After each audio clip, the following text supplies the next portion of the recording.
জি ভাই, আমার কাছে বেশ কয়েকটা কোয়েশ্চেন আছে। তবে কোয়েশ্চেন করার আগে আপনাকে একটা কোয়েশ্চেন করব। আ কোয়েশ্চেন করার আগে আমাকে একটা কোয়েশ্চেন করবেন। ওই কোয়েশ্চেনও তো আমাকেই করবেন। হ্যাঁ, হ্যাঁ, মানে ওই কোয়েশ্চেনটা হচ্ছে আমার কোরআন হাদিস রিলেটেড। আর এটা হচ্ছে আপনাকে ওইটা করার আগে জিজ্ঞেস করে নেব। আচ্ছা বলেন। আ আ কোরআন যে ভাইয়া আ মানে সায়েন্টিফিক এটা কি আপনি বিশ্বাস করেন?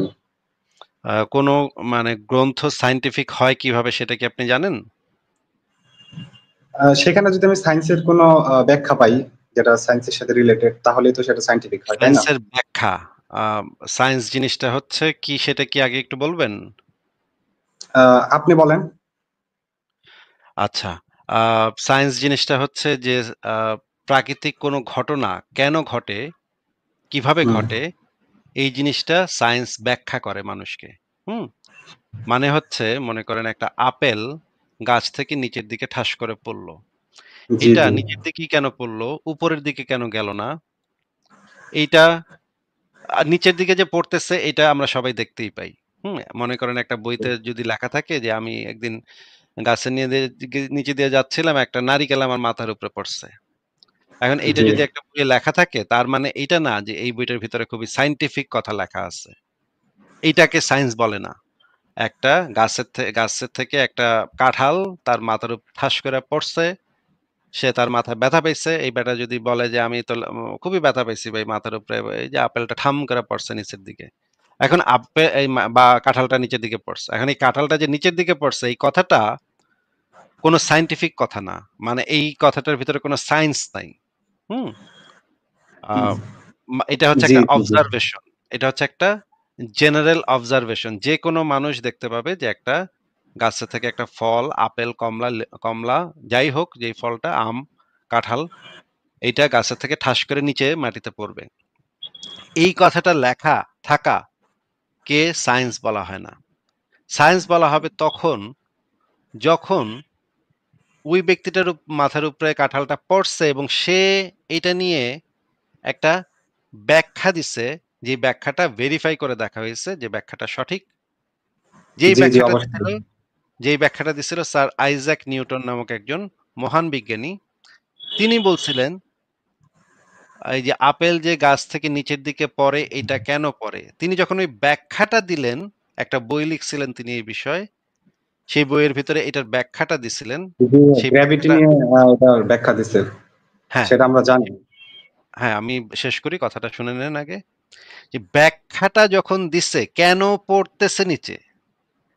যেই ব্যাখ্যাটা দিছে সেই ব্যাখ্যাটা যখন আমাদের বাস্তব জগৎ বা রিয়েলিটি বা জ্ঞানের সাথে সামঞ্জস্যপূর্ণ হবে, জি, জি। সঠিক বলে প্রমাণিত হবে সেই ব্যাখ্যাটা, তখন সেই বইটাকে আমরা বলতে পারি এটা একটা সায়েন্টিফিক বই। যেমন এই নিউটনের যে বইটা ছিল, সেই বইটাকে অবশ্যই একটা সায়েন্টিফিক বই বলা যায়। খুবই মানব সভ্যতার ইতিহাসে এত গুরুত্বপূর্ণ বই খুবই কম আছে। আবার গ্যালিলিওরও কিছু বই আছে। গ্যালিলিও বইয়ের ভিতরে ব্যাখ্যা আচ্ছা করছে। ভাইয়া, এই যে একটু আ কথার মাঝখানে কথা বলা আমি খুবই অপছন্দ করি ভাই। হ্যাঁ? আপনার সায়েন্টিফিক কথার ব্যাখ্যার প্রয়োজন নেই কথা ভাই। আমি তো আপনার সায়েন্সেরই প্রয়োজন স্টুডেন্ট। না থাকলে তাহলে আপনি চলে যান ভাই। আমি যখন কথা বলতেছি কথার মাঝখানে আমাকে বিরক্ত করলে আমি প্রচন্ড বিরক্ত হই। এইজন্য মিউট করে রাখলাম আপনাকে। কথার মাঝখানে আর একটা শব্দও করবেন না। যেটা আমি বলছিলাম যে সায়েন্টিফিক মানে হচ্ছে যেটার ভিতরে সেই যে প্রাকৃতিক যে ঘটনাটা, সেই ঘটনাটার ব্যাখ্যাটা থাকবে এবং সেই ব্যাখ্যাটার হইতে হবে রিয়েলিটির সাথে সঙ্গতিপূর্ণ, আমাদের জ্ঞানের সাথে সম্পর্কিত, জ্ঞানের সাথে সঙ্গতিপূর্ণ। যেটাকে আমরা ভেরিফাই করে দেখতে পারি, যেটাকে আমরা টেস্ট করে দেখতে পারি যে হ্যাঁ, জিনিসটা এইরকমই। এই জিনিসটাকে পৃথিবীর যে কেউ যদি টেস্ট করে তাহলে একই রেজাল্ট পাবে। গ্যালিলিও যখন প্রথম গ্যালিলি কোপার্নিকাস এবং পরবর্তী সময়ে মাঝখানে আরেকজন আছেন জিওনার্দো ব্রুনো। এই ৩ জন যে জিনিসটা বলেছিল যে পৃথিবী সূর্যের চারিদিকে ঘোরে। এটা তারা জেনারেল অবজারভেশন থেকে এটা বোঝা যায় না যে পৃথিবী যে সূর্যের চারিদিকে ঘোরে, এটা জেনারেল অবজারভেশন, একজন সাধারণ মানুষের অবজারভেশন থেকে বোঝা যায় না।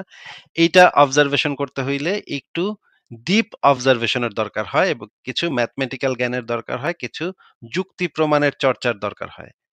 এই যে গ্যালিলিও, কোপার্নিকাস এবং লিওনার্দো ব্রুনো ওনাদের সময় সেই জিনিসটা এর আগে অ্যারিস্টোটেলিয়ান বা থেলিসের যে মডেল ছিল সেই মডেল অনুসারে বা বাইবেল এবং কোরআনেও যে জিনিসটা বলা আছে যে পৃথিবীকে কেন্দ্র করে সমস্ত গ্রহ নক্ষত্র ঘুরতেছে। পৃথিবী সূর্যের চারদিকে ঘুরতেছে এটা কিন্তু কোরআনেও বলা নাই, এটা বাইবেলেও বলা নাই। কোরআনে এবং বাইবেলে বলা আছে পৃথিবীকে কেন্দ্র করে সূর্য এবং অন্যান্য গ্রহ নক্ষত্রগুলা প্রদক্ষিণ করছে। পৃথিবী হচ্ছে কেন্দ্র, পৃথিবী হচ্ছে বেসমেন্ট। এখন এই জিনিসটা যখন এই জিনিসটা মানে অ্যারিস্টটলও ভুল করছে। অ্যারিস্টটলের সময়ও অ্যারিস্টটলও এই জিনিসটাকে ভুলভাবে করছে। অ্যারিস্টটলের যে দাপট ছিল সেই সময়, অ্যারিস্টটলের দাপটের কারণে তার যে তত্ত্ব, তার যে জ্ঞান, তার যে কথাবার্তা সেগুলাকে কেউ চ্যালেঞ্জ করতে পারেনি। এটাকে চ্যালেঞ্জ করতে পারছে বহু বছর পরে কোপার্নিকাস, গ্যালিলিও, জিওনার্দো ব্রুনোর আমলে এই জিনিসটাকে চ্যালেঞ্জ করা হইছে এবং তারা কিছু বই লিখছে এবং তারা কিছু প্রবন্ধ লিখছে এই বিষয়ে। তাদের যে প্রবন্ধগুলা সেখানে তারা ব্যাখ্যা করছে যে কেন এইটা তাদের এই বক্তব্যটা সঠিক এবং কিছু ক্যালকুলেশন দিয়ে দিচ্ছে, কিছু যুক্তি দিয়ে দিচ্ছে। সেই যুক্তি এবং ব্যাখ্যা এবং ক্যালকুলেশনের কারণে আমরা সেই বইগুলাকে বা সেই প্রবন্ধগুলাকে আমরা সায়েন্টিফিক বলতে পারি। হ্যাঁ? সায়েন্টিফিক বলা যায় শুধুমাত্র সায়েন্স মানে হচ্ছে প্রাকৃতিক কোনো ঘটনা কেন ঘটে, কিভাবে ঘটে সেটাকে ব্যাখ্যা করা। সেটার রিজনটা, সেটার কারণটা উম অনুসন্ধান করে বের করা, পরীক্ষা-নিরীক্ষা করে বের করা। যেমন আ যদি কোনো একটা গ্রন্থে লেখা থাকে যে আমি একটা মানুষ মানে পাহাড়ের উপর থেকে লাফ দিল। লাফ দিয়া নিচে পড়ল। নিচে পইড়া মইরা গেল। আমি দেখলাম ভাই, হ্যাঁ? এটা একটা বইতে লেখা আছে। এই যে এই কথাটা, এই কথাটা কোনো সায়েন্টিফিক কথা না। এটা একটা জেনারেল অবজারভেশন। সে তার নিজের চোখে দেখছে এটা। একটা বেড়ায় মানে পাহাড়ের উপর থেকে লাফ দিছে নিচে পইড়া গেছে, হ্যাঁ? এখন কেউ যদি এই যে পাহাড়ের উপর থেকে কত উচ্চতা থেকে লাফ দিয়ে নিচে পড়ল, নিচে পড়ার কারণে কেন মরে যাচ্ছে, তার কি ক্ষয়ক্ষতি হইতেছে, কোথায় ফাইটা যাচ্ছে, কোথায় রক্ত বের হচ্ছে, কি কারণে এই জিনিসটা আ আ সে মারা যাচ্ছে, সেই ব্যক্তিটা মারা যাচ্ছে, এইটা যদি কেউ ব্যাখ্যা করে কোনো একটা বইতে, সেই ব্যাখ্যার কারণে তার বইটা হবে সায়েন্টিফিক বই। কিন্তু কেউ যদি বলে যে আমি দেখলাম যে পাহাড়ের উপর থেকে কলিমুদ্দিনে লাফ দিয়া পইড়া ঠাস করে মরে গেল। হ্যাঁ? এইটাকে সায়েন্টিফিক বই বলা যাবে না। এইটাকে কোনো সায়েন্সও বলা যাবে না। এটা হচ্ছে তার একজন সাধারণ মানুষের জেনারেল অবজারভেশন। এই ২ টা হচ্ছে পার্থক্য। এখন আমাদের এই আমির উনি জিজ্ঞেস করছে কোরআন কি কোনো সায়েন্টিফিক বই কিনা? কোরআন আমি অসংখ্য বার পড়ছি এবং এমনকি কোরআনের তাফসির গুলা আমি ঘুটায় করে খায়া ফেলাইছি। হ্যাঁ? প্রখ্যাত যে তাফসির গুলা, ক্লাসিক্যাল যে তাফসির গুলা সেগুলা আমি একেবারে খায়া ফেলাইছি। এখানে অনেক পাতা আছে আমার মুখস্থ বলে দিতে পারি আমি। যে সেগুলোর ভিতরে কি আছে।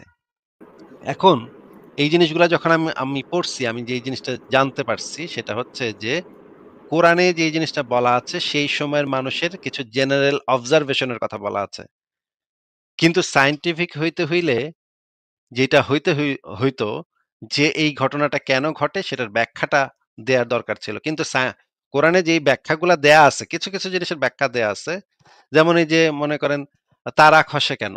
এটার ব্যাখ্যা দিচ্ছে আল্লাহ নাকি জিন এবং শয়তানরে আ মানে ক্ষেপণাস্ত্র মারে। ধাম কইরা ওরা ওই যে জিনেরা মানে আল্লাহর কি তাকদির হিসেবে যেটা নাজিল করতেছে ১ম আসমানে তখন এটা জিনেরা একটার উপরে খাড়ায় শুনতে চেষ্টা করে যে আল্লাহ পাক তাকদিরে কি লিখছে। তখন আল্লাহ পাক চেইত্তা গিয়া ক্ষেপণাস্ত্র মারে শয়তান তাড়াইতে। এইটা হচ্ছে কোরআন হাদিসের ভিতরে এই বর্ণনাগুলা আছে। হুম?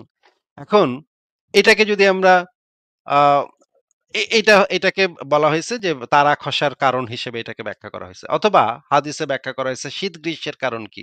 শীত গ্রীষ্মের কারণ হিসেবে ব্যাখ্যা করা হয়েছে জাহান্নাম নাকি বছরে ২ বার নিঃশ্বাস নেয়। এক নিঃশ্বাসে শীত আসে, এক নিঃশ্বাসে গরম আসে। এইটা হচ্ছে কোরআন হাদিসের মানে সায়েন্স, হ্যাঁ? যে সায়েন্স মানে বোঝাচ্ছি ব্যাখ্যা, হ্যাঁ? ইসলাম এটাকে ব্যাখ্যা করে এইভাবে যে জাহান্নাম অনেক গরম আছিল এইজন্য জাহান্নামে আল্লাহরে কইতাছে, "আল্লাহ আমি তো অনেক গরম হয়ে গেছি। এখন কি করব আল্লাহ? ওরে মা আমি তো অনেক গরম হয়ে গেছি।" হ্যাঁ? এখন আল্লাহ পাক তখন তাকে ২ বার নিঃশ্বাস নেওয়ার অনুমতি দিলেন এবং ২ বার নিঃশ্বাস নিল এবং তখন শীত এবং গ্রীষ্মকালের ঋতুর এই ইয়াটা হয় এই কারণে। এই গরমটা যে অনুভব করে এই কারণে, জাহান্নামের নিঃশ্বাসের কারণে। এইটা হইতেছে কোরআন হাদিসের ব্যাখ্যা। এখন এই ব্যাখ্যা যদি আমরা রিয়েলিটির সাথে মেলাই তাহলে তো ভাই এইটা তো পৃথিবীর ক্লাস 5 পড়া 5 পাস করা একটা ছেলেও এগুলা শুনলে হাসতে, হাসতে গড়াগড়ি খাবে। এই সমস্ত ব্যাখ্যাকে তো মানে আমলে নেয়ারই কোনো স্কোপ নাই। এই কারণে কোরআন, হাদিস এই সমস্ত গ্রন্থকে তো সায়েন্টিফিক বলার তো কোনো উপায় নাই। বরঞ্চ এগুলাকে বলতে হয় এগুলা অন্ধবিশ্বাসের বই। যেগুলা অত্যন্ত মানে হাস্যকর সমস্ত কথাবার্তা লেখা আছে সেই বইগুলাতে। যেগুলা নিয়ে এখনকার সময় হাসাহাসি করা চলে।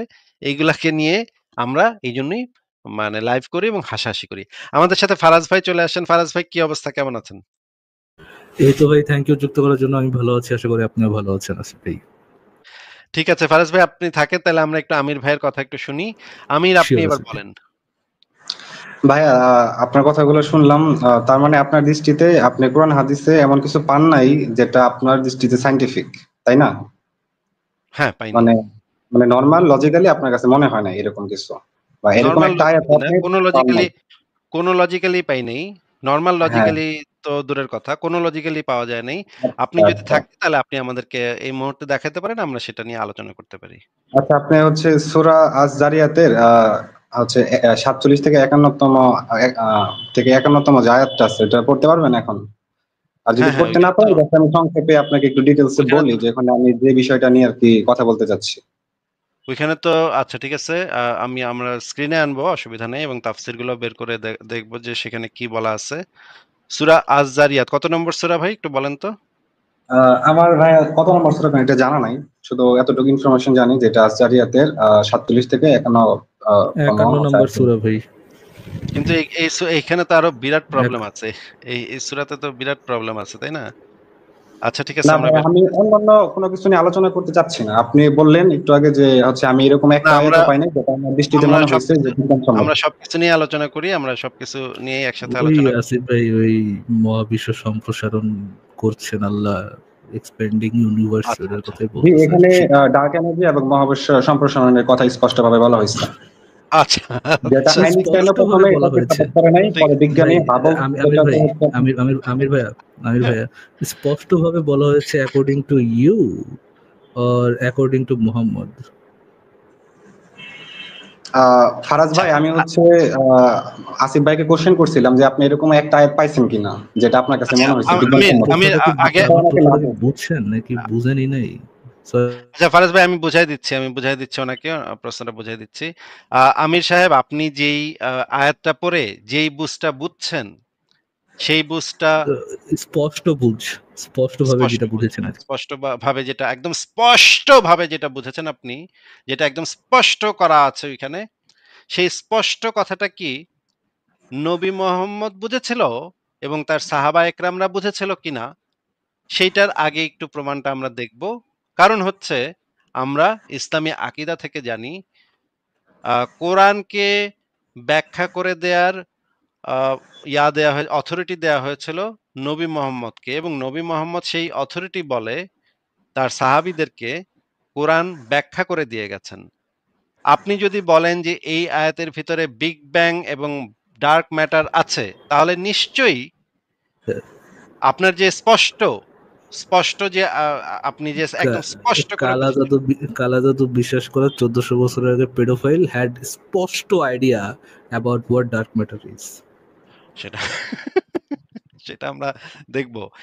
আপনি একটু আগে আমাদেরকে এই জিনিসটা দেখাবেন যে আপনার যে নবী মোহাম্মদ এবং তার সাহাবা একরাম তাবেঈন অথবা আর্লি যুগের স্কলাররা এই আয়াত থেকে এই বুঝটাই যে বুঝেছিল যেটা একদম স্পষ্ট বলে আপনি দাবি করছেন কোরআনে একদম স্পষ্ট করে বলা আছে। যদি সেটা আপনি দেখাইতে ব্যর্থ হন তাহলে তো একটা বড় সমস্যা দেখা দিবে। কারণ তখন বোঝা যাবে যে আপনি নবী মোহাম্মদের থেকে বেশি কোরআন বুঝছেন।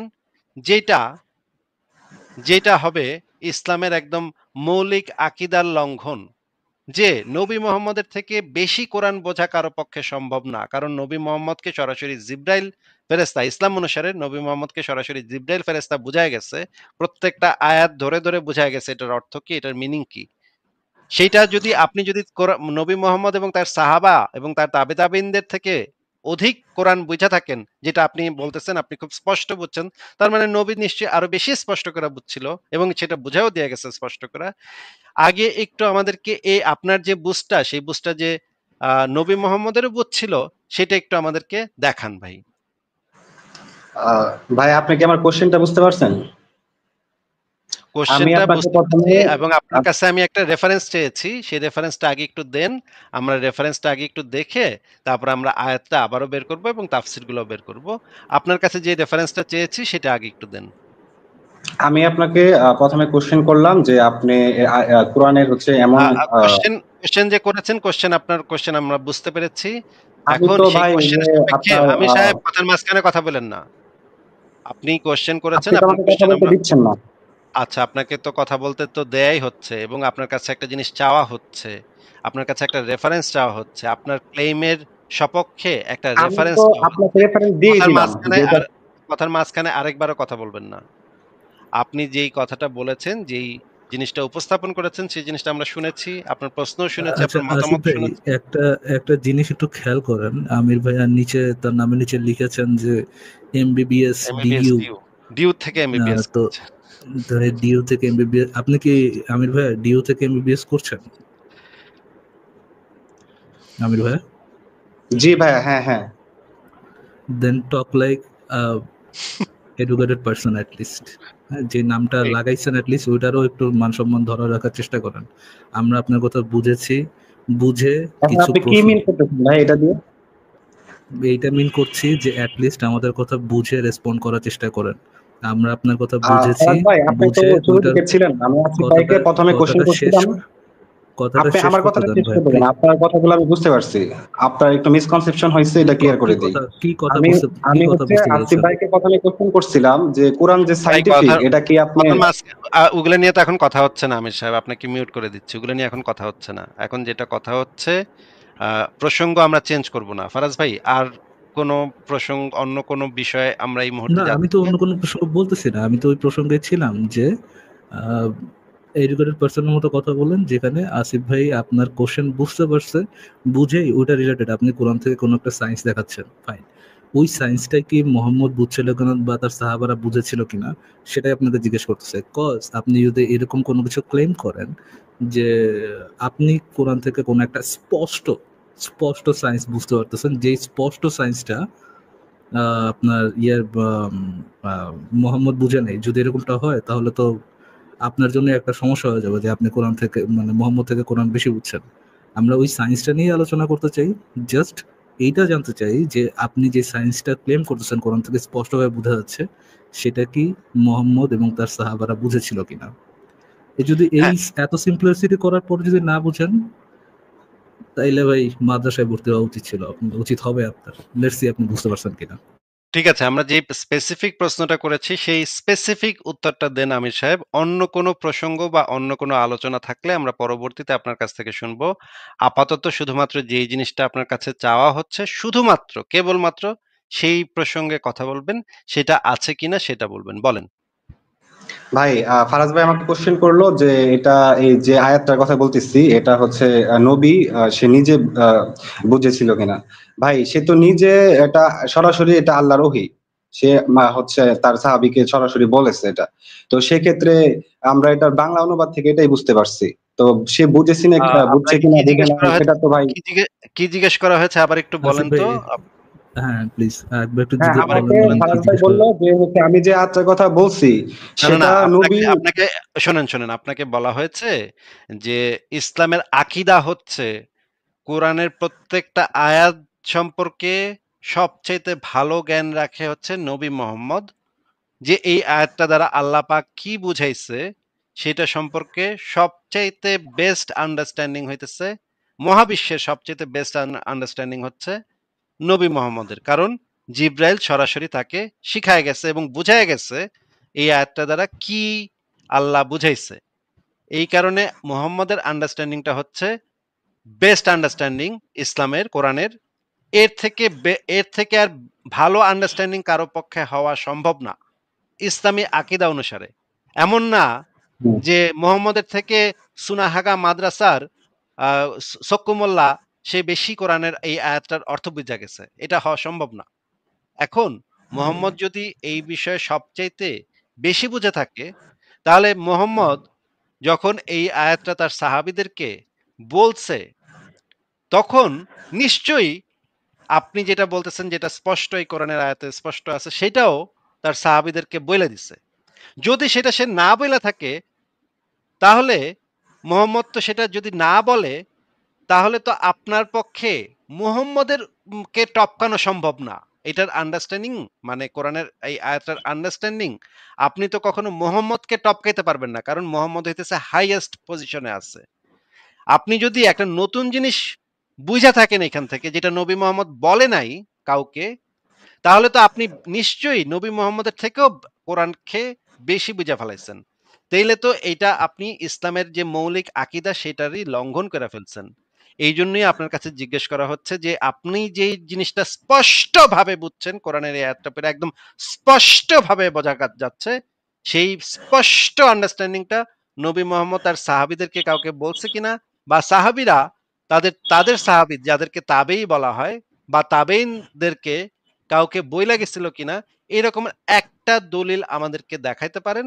যদি তাহলে দেখান, তাহলে আপনার কথা অবশ্যই আমরা মেনে নিব। আচ্ছা ভাইয়া, তাহলে আমি এই সম্পর্কে আপনাকে বলতেছি। সেটা হচ্ছে আপনি যে কোরআন হাদিস এই যে এত কিছু যে পড়ছেন, আপনি কি আরবি পড়ে সেটা বাংলা অনুবাদ করতে পারেন? অন্য কোনো প্রসঙ্গে এখন যাওয়া যাবে না ভাই। আমি আচ্ছা এটা answer আসিফ দিতে ভাই, পারছি না। আমরা আমি এটা answer দিব। আপনি কি আরবি পড়ে বাংলা অনুবাদ ডিউ করতে পারেন? থেকে একটা সেকেন্ড, ডিউ ভাই একটা সেকেন্ড, ডিউর এমবিবিএস ভাইয়ের থেকে এই জিনিসটাই শুনতে পারে, উনি তো এমবিবিএস করতেছেন। আপনার কথা দ্বারা তিনি কি বুঝলেন, আপনি তো একবার রিপিট, প্রথমে আপনি রিপিট করলেন, পরে আমি করলাম, তারপর আপনি আবার করলেন, 3বার যে জিনিসটা জিজ্ঞেস করা হয়েছে।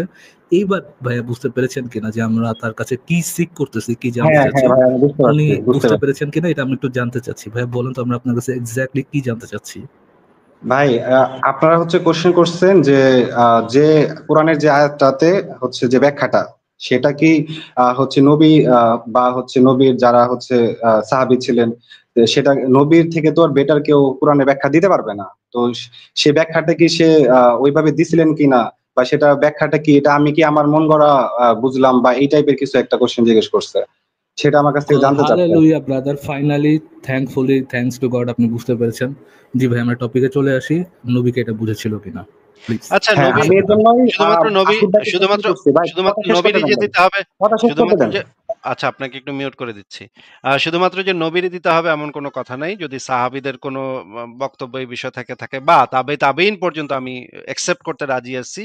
শুধুমাত্র যে নবীর কথাই হইতে হবে এমন কোনো কথা নাই। যেহেতু আপনি আমাদের সাথে কথা বলতে আসছেন, এইজন্য আমরা আপনাকে একটু আ সু সু বেশি সুবিধা দিয়ে দিচ্ছি। আপনি যদি আ তাবেইন পর্যন্ত, আচ্ছা যান, আপনি যদি ৪ মাযহাবের ৪ ইমাম পর্যন্ত যদি আপনি কোনো আ রেফারেন্স দেখাইতে পারেন যে তারা এই আয়াতটা পইড়া এই জিনিসটা বুঝছে, তাহলে আপনি জিতা গেছেন। যান, আপনার কথা তখন আমরা মাইনে নিব। বলেন ভাই। আচ্ছা ভাই, আমি তো আপনাকে এটা অ্যান্সার দেওয়ার আগে একটা কোশ্চেন করব। সেটা হচ্ছে আপনি যে না, কোরআন হাদিসের আপনার ব্যাখ্যা দেন। আপনাকে যেটা জিজ্ঞেস করা হয়েছে আমরা শুধুমাত্র এই টপিক মুহূর্তে। থেকে বাইরে যাব না ভাই, আপনি আমাকে হাজারো কোশ্চেন করতে পারেন, বা আমরা টপিকের বাইরে যাব না। আপনি প্লিজ কোশ্চেনটার অ্যান্সার দেন, আর যদি না দিতে চান আমাদের সময়টা প্লিজ নষ্ট করেন না। প্লিজ আমাদের দর্শকদের উপরে, আমাদের উপরে এবং আপনার নিজের সময়ের উপর দামটা রেখে টপিকে অ্যান্সারটা প্লিজ দেন। আর যদি না দিতে চান তাহলে ভাই আলোচনা সামনে আগাবে না। বলেন আচ্ছা, আমির ভাইয়া। ইকবাল ভাই একটু সাউন্ড করেন তো। উনি ইকবাল ভাই আসছে। আচ্ছা, হ্যাঁ, আচ্ছা। শোনা যাচ্ছে আমাকে? হ্যাঁ, শোনা যাচ্ছে। ঠিক আছে ইকবাল ভাই। আমরা তাহলে আমির সাহেবের কাছে যাচ্ছি। আমির সাহেব নিশ্চয়ই এখন কিন্তু অন্য কোনো আসিফ ভাই, প্রসঙ্গ। আপনারা তো একটু হ্যাঁ, ভুল করতেছেন, এই জন্যই ঢুকতে হলো এখানে। আচ্ছা, বলেন ইকবাল ভাই, তাহলে। ওটাও দরকার নেই, আসলে ওটাও দরকার নেই। আপনি যেটা টেক্সট করছেন দেখছি আমি, ওটাও দরকার নেই। আমরা ওই জাস্ট কোশ্চেনটা নিয়ে, আপনি যদি আর একটা কোশ্চেন করেন সে অন্যদিকে দৌড় দিবে, তো আমি এটা চাচ্ছি না। কোশ্চেনটা নিয়ে দেন, ওই আপনার কোশ্চেনটা অ্যাড্রেস করবো একটু। জি ঠিক আছে, আমির ভাই আমরা বলেন। ইকবাল ভাই আপনার কাছে আমরা আসতেছি। আপনিও মানে আমাদের ভুলটা ধরায় দিয়েন, কোনো সমস্যা নেই। কিন্তু একটু ধৈর্য ধরতে হবে সবারই। আমির সাহেব, আপনাকে এই মুহূর্তে যেই প্রশ্নটা করা হয়েছে, সেইটার উত্তর দেন। আর আমি কি আজকে দুপুরে কি খাইছি, গতকাল রাত্রে কয় ঘন্টা ঘুমাইছি, ইত্যাদি ইত্যাদি বিষয়ে যদি কোনো প্রশ্ন থাকে আমরা পরে সেগুলো নিয়ে আলোচনা করতে পারি। আপাতত যে প্রসঙ্গটাতে আছি সেই প্রসঙ্গটাতে যে প্রশ্নটা করা হয়েছে সেটার উত্তরটা আমরা চাচ্ছি। আচ্ছা ভাইয়া, প্রথমত হচ্ছে আহ কোরআন তো হচ্ছে এটা হচ্ছে একটা আরবি ভাষার, তাই না? আরবি ভাষা থেকে সেটা কোরআন কোন ভাষায় সেটা নিয়ে এই মুহূর্তে আলোচনা তো হচ্ছে না ভাই। তো আপনার কাছে আর যেটা চাওয়া হ্যাঁ, হয়েছে আমি একটা অ্যান্সার দিচ্ছি, আপনি সেটার শুনেন, হ্যাঁ বুঝতে পারবেন। হ্যাঁ হ্যাঁ হ্যাঁ দেন। তো কোরআন যেহেতু আরবি ভাষাতে, তো আরবি ভাষার ও আল্লাহ থেকে প্রেরিত যে হচ্ছে আয়াতটা ছিল আরবি ভাষাতে, ওই আয়াতটার বাংলা ব্যাখ্যাতে আমরা এটাই বুঝতে পারছি। বরং আরো আরো যদি সেটা আপনি আপনি যদি কি আরো বুঝতে পেরেছেন ভাষাবিদ সেটা হন, নিয়ে আরবি আপনাকে মিউট করে দিচ্ছি। আপনি কি বুঝতে পেরেছেন সেটা আপনাকে জিজ্ঞেস অ্যাগেইন করা হয়নি। অ্যাগেইন আসিফ ভাই, আমরা তাকে জিজ্ঞেস করছিলাম তিনবার বলার পরে, আসিফ ভাই লুক এট দ্য রেজাল্ট, তিনবার বলার পরে তার কাছে কনফার্মেশন নিলাম যে কোশ্চেনটা বুঝছে কিনা। এরপরেও অ্যাকচুয়াল কোশ্চেনে অ্যাড্রেস মারাবে না, কিন্তু সে ঢাকা ইউনিভার্সিটিতে এমবিবিএস করতেছে, চিন্তা করেন। উফ, মানে এই মুমিনগুলার মাথায় যে এগুলা যে কি খায় বড় হইছে ভাই, এগুলা মানে এত ভালো করে বোঝায় বলা প্রশ্নটাকে এত আমরা ইন্টারেস্টেডই না, আপনি কি আব্দুল্লাহ বুঝছেন কি আব্দুল্লাহ বুঝেন নাই ওটাতে আমরা ইন্টারেস্টেডই না। আমরা অনলি ইন্টারেস্টেড আপনি যে আব্দুল্লাহ বুঝছেন বলে দাবি করতেছেন, অলরেডি দাবি করে ফেলছেন, সেই দাবিটাই কি আপনার মোহাম্মদ বুঝছিল কিনা, দ্যাটস ইট। আপনি কি আব্দুল্লাহ বুঝছেন না বুঝছেন, আমি আবারও বলে দিই, ইন্টারেস্টেড না ভাই এটা শুনতে এখন। মোহাম্মদ বুঝছিল কিনা এতটুকুই প্রশ্ন আর কি। কোথাকার কোন চুনাহাগা কে কি বুঝছে কোন আয়াত পইরা, কেউ যদি বুঝে যে এই আয়াত দ্বারা আল্লাহর পাছাতে লাথি মার এটা বোঝানো হয়েছে, সেইটা জানতে আমরা ইন্টারেস্টেড না। কে কি বুঝছে সেটা তাদের ব্যক্তিগত টঙের দোকানে গিয়া, তাদের এলাকার টঙের দোকানে গিয়ে তাদের যে দোস্ত বন্ধু বান্ধব আছে তাদের সাথে গিয়ে তারা আলোচনা করবে। আমরা সেখানে আপত্তি করি না। আপনি আমির সাহেব আপনার যদি মানে ব্যক্তিগত বন্ধু বান্ধব থাকে, টঙের দোকানে গিয়ে সেখানে আলোচনা করবেন সেগুলো নিয়ে। আমরা সেগুলো তো জানতে ইন্টারেস্টেড ব্যক্তিগত না বন্ধু কেউ। বান্ধবের সাথে তো ভাই আলোচনা কেমনে চলে? ও ভাই কোরআনের মধ্যে নাই সায়েন্স আছে, ও তুই কেমনে বুঝলি? ও কোরআনের মধ্যে সায়েন্স আছে, মানে সে দাবিটারে সেকেন্ড টাইমে যেটা করতেছে আর কি, দাবিটারে সেকেন্ড টাইমে with more confidence and with more loudness repeat করে।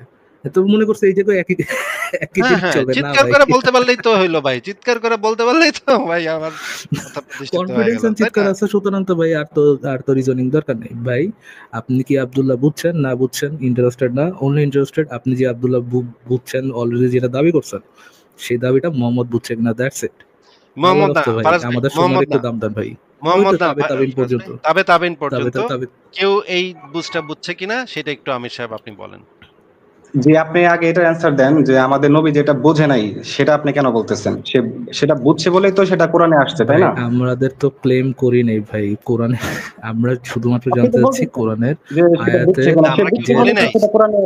আমির সাহেব আমরা কেউ বলি নাই যে মোহাম্মদ এটা বুঝে নাই। এটা আমরা কেউ বলি নাই। আমরা বলেছি যে এই বিষয়টা মোহাম্মদ যে বুঝছে, আপনি যে দাবি করতেছেন সেটা যে মোহাম্মদও যে এটা বুঝছে সেইটার রেফারেন্সটা দেন। আচ্ছা, আমরা এর এখনো আগে একটু জিজ্ঞেস করতে আসিফ ভাই, উনি তাফসীর জিনিসটা কি এটা সম্পর্কে কোনো আইডিয়া আছে নাকি, নাকি বা উসুলে তাফসীর জিনিসটা কি এই সম্পর্কে কোনো আইডিয়া আছে নাকি নাকি এই তো আমি আমি স্যার, এ আমি তো স্যার আপনার কি কোনো আইডিয়া আছে তাফসীর কি জিনিস বা উসুলে তাফসীর কি জিনিস, এইটা সম্পর্কে কোনো আইডিয়া আছে? ভাই আমার যে সব বিষয়ে আইডিয়া থাকবে ব্যাপারটা এরকম না। আপনার কি মেডিকেল সায়েন্স সম্পর্কে কোনো জিজ্ঞেস আইডিয়া করছি আছে? ভাই, বাইরে জিজ্ঞেস এত করছি, আমি তো চেতেন কই কেন নাই যে রে থাকতে হইব, ভাই? জিজ্ঞেস করছি আচ্ছা, আছে কিনা, থাকতে হইব কি থাকতে হইব না, এটা যে এগুলা কথা জিজ্ঞেস করছি যে আপনার থাকতে হইব, না ভাই, আমার আমি নাই জিজ্ঞেস নাই করছি নাই। আপনার আছে কিনা। এই জন্যই ভাই বলদার মতো মানে দুই পাশা দিয়ে ক্ল্যাপ করতেছেন আর কি। আপনি যে ভাই বেসলেস কথা বলতেছেন সেটা আচ্ছা, কিন্তু আপনার ঠিক আছে। ঠিক আছে আমির সাহেব আপনাকে একটু বলে দিই, বুঝাই দিই, হ্যাঁ? তাফসীর গ্রন্থগুলা ক্লাসিক্যাল যুগের কোনো যে তাফসীর ফাকিং আইডিয়া গ্রন্থগুলা নাই, পয়রা এসে মানে, জি সরি সরি বলেন। আচ্ছা, ক্লাসিক্যাল যুগের যে তাফসীর গ্রন্থগুলা আছে সেই গ্রন্থগুলার ভিতরে খুবই গুরুত্বপূর্ণ তাফসীর গ্রন্থগুলার ভিতরে অনেক কয়েকটা আছে। যেমন ধরেন তাফসীরে কুরতুবী, তাফসীর ইবনে কাসির, তাফসীরে এই ধরনের কয়েকটা বিখ্যাত তাফসীর গ্রন্থ আছে যেই তাফসীর গ্রন্থগুলা সেই পূর্ব যুগের আলেমরা, ইসলামের আলেমরা লিখেছিল কিসের উপর ভিত্তি করে?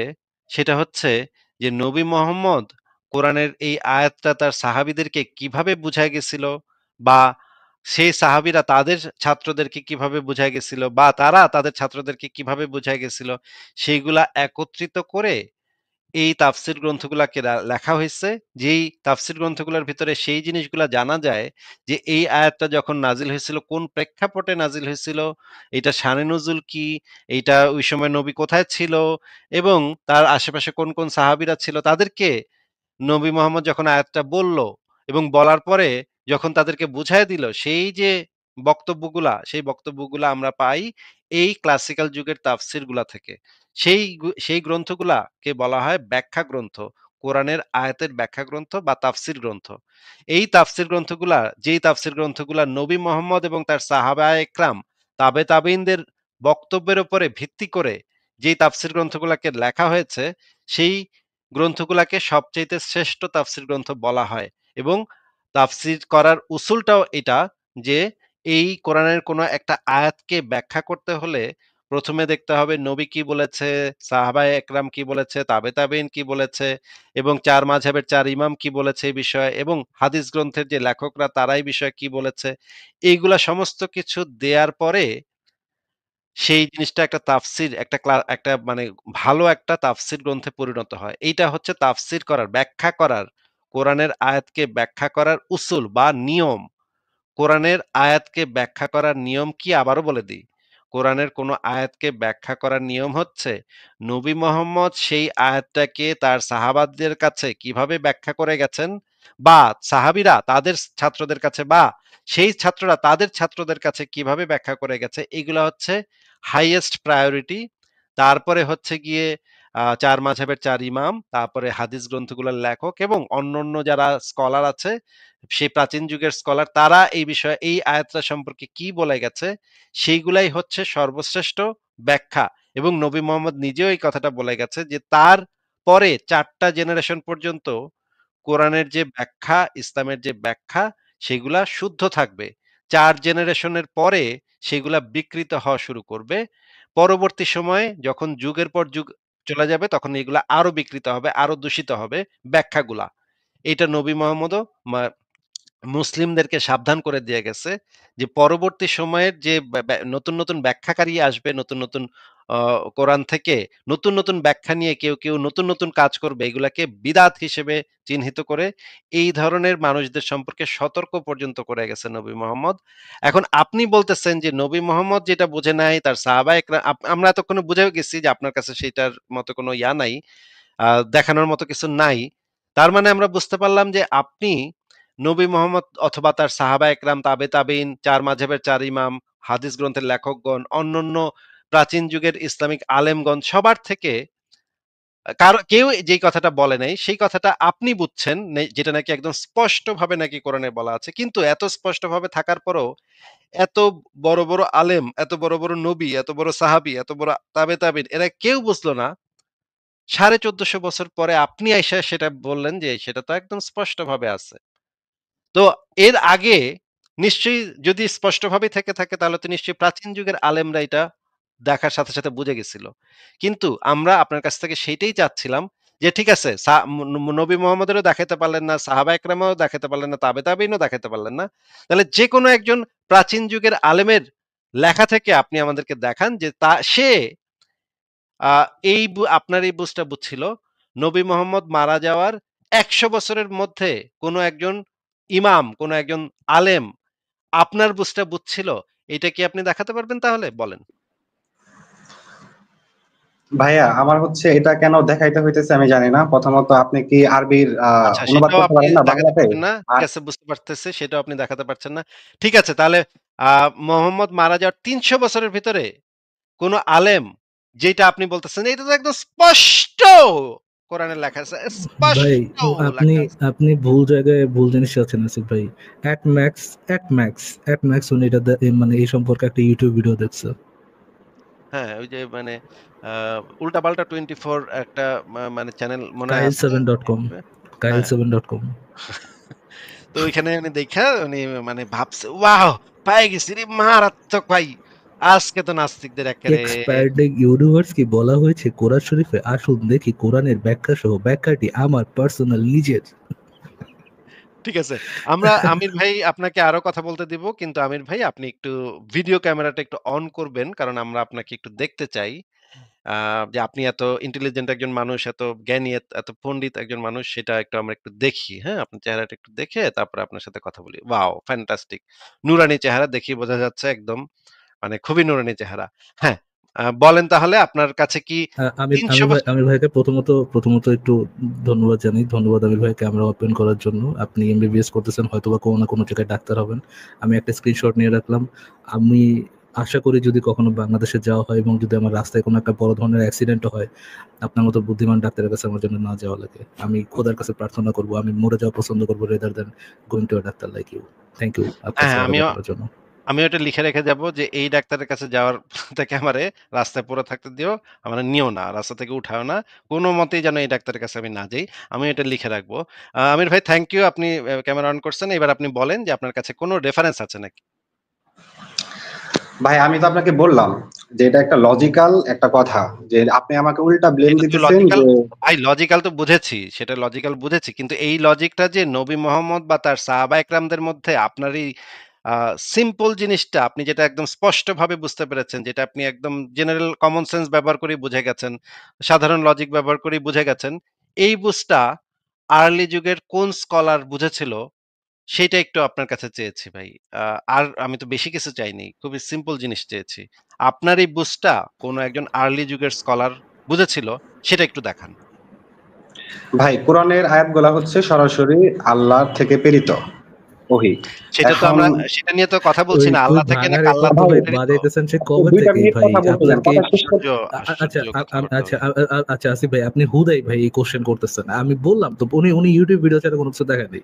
আমির ভাই এইখানে যে আমি আপনার সাথে একটু অনেস্ট আলোচনা করতে যাচ্ছি। একটা মানে যেখানে আর কি আপনি দয়া করে মিথ্যা বলবেন না এবং আমিও দয়া করে কোনো মিথ্যা বলবো না। আমির ভাই, আপনি কি ভাই কোরআন পড়তে ধরেন আপনি কোরআন নিয়ে পড়া শুরু করছেন, পড়তে এই আয়াত পর্যন্ত আসছেন, আয়াত পড়ে তারপর এখান থেকে পেয়েছেন, এখান থেকে কোরআনের সায়েন্স বুঝতে পেরেছেন, নাকি এটা মানে এইটা আপনি অনলাইনে কোনো জায়গা থেকে দেখেছেন যে এখানে কোন একটা সায়েন্স আছে? আমি ভাই হচ্ছে কোরআনের আরবি পড়তে পারি না, তবে কোরআনের বাংলা অর্থ পড়তে পারি। তো সেটা থেকে আরকি এই আপনি আয়াতটা আমি র্যান্ডম পেয়েছিলাম। কোরআন র্যান্ডম পড়তে এই আয়াতে চলে আসছেন? জি, কোরআনের বাংলা অনুবাদ পড়তে আমি এই আয়াতটা যখন পাইছি তখন আমার কাছে একটু মনে আচ্ছা, হয়েছে যে না, এটা তো হচ্ছে এটাও বুঝলাম যে আপনি মানে আমার মনে হলো না যে আপনি অনেস্ট, বাট ঠিক আছে আসিফ ভাই, before going to what I am আপনি ভাই গোনা অলরেডি সে, আমাকে আমি চেক করে ইকবাল কথা ভাই, বলছেন। আমি আশা করি আপনি আমির ভাই একজন শিক্ষিত একটু মানুষ, একটু আপনি ভাই এরকম কোনো কথা বলবেন না। দয়া করে একটু থামেন ভাই, দয়া করে একটু থামেন। ইকবাল ভাই কিছু একটা বলতে যাচ্ছিলেন, সরি ইকবাল ভাই আপনাকে থামা দিয়েছিলাম, প্লিজ আপনি বলতে পারেন। ইকবাল আচ্ছা, ভাই আমাকে শোনা যাচ্ছে ঠিকঠাক মতো? ক্লিয়ার। তো আমি একটা কমেন্ট করেছিলাম যে আমার লাস্ট কমেন্টটাকে একটু দেখানো যায় এখানে, ওই আসিফ ভাইয়ের। কমেন্ট তো ইকবাল ভাই, কমেন্টের জোয়ারে তো কমেন্ট সেই আচ্ছা, কোথায় আমি উঠে গেছে, একটু আবার খুঁজে বের করতে হবে আর কি। ভালো করি। হ্যাঁ, এটা একটু দরকার আছে আর কি। আমি আবার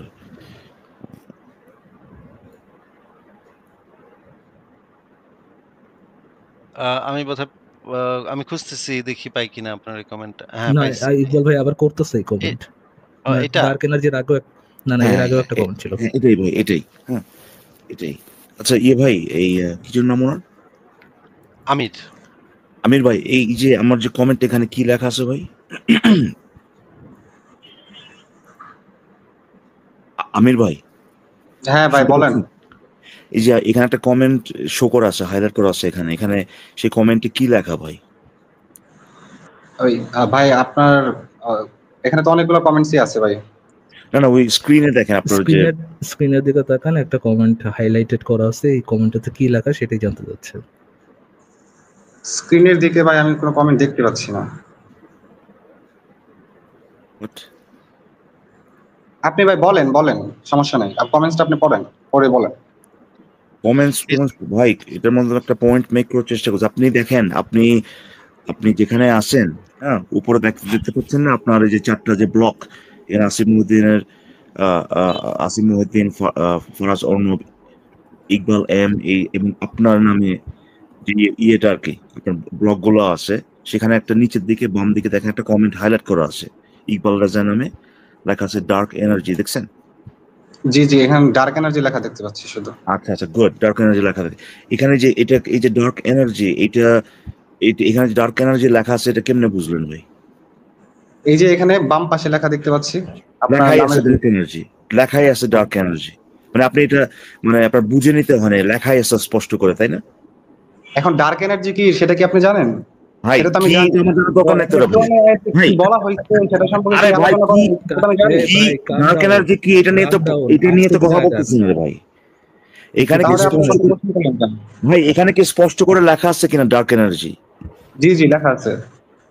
ডার্ক এনার্জি কি, এটা তো ভাই আমরা কথা বলছি এটা নিয়ে। আপনি প্রথমে এসে বললেন যে কোরআনের মধ্যে এই এই সূরার এই আয়াতে মহাবিশ্ব এবং ডার্ক এনার্জির কথা স্পষ্ট করে লেখা আছে।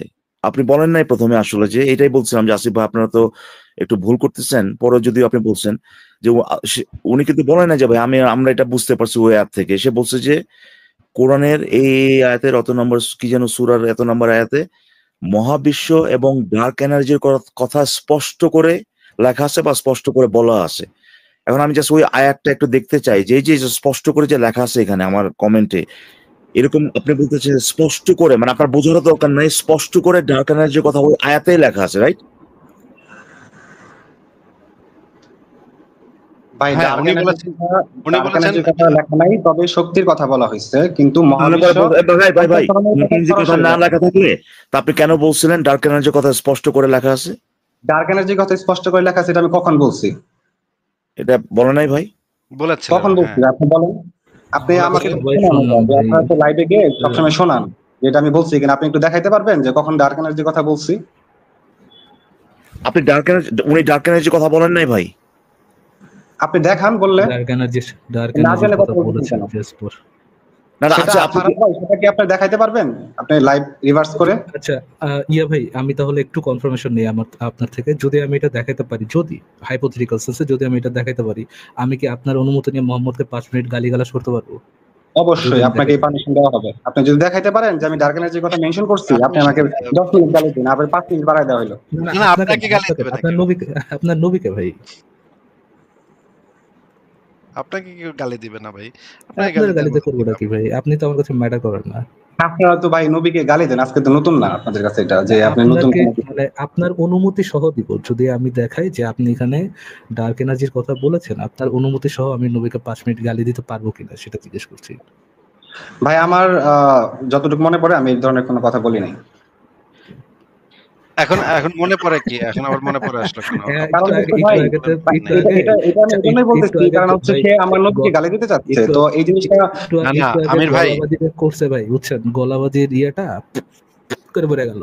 হ্যাঁ, দেখান দেখান দেখান, আপনারা তো দেখান দেখান দেখান। না, আমার মনে পড়ে না, বের করে বলে দিলাম। Are you are fucking doctor dude, doctor. Amir ভাই, ফরাজ ভাই হয়তো বা দেখাবে। ব্যাপারটা হচ্ছে যে আপনারা প্রথমে যে কাজটা করেন, এই এটা শুধু এই আজকে যে আপনি প্রথম করছেন সেটা না, এরকম আমরা শত শতবার এই ধরনের দাবি, এই ধরনের ক্লেম গুলো শুনছি।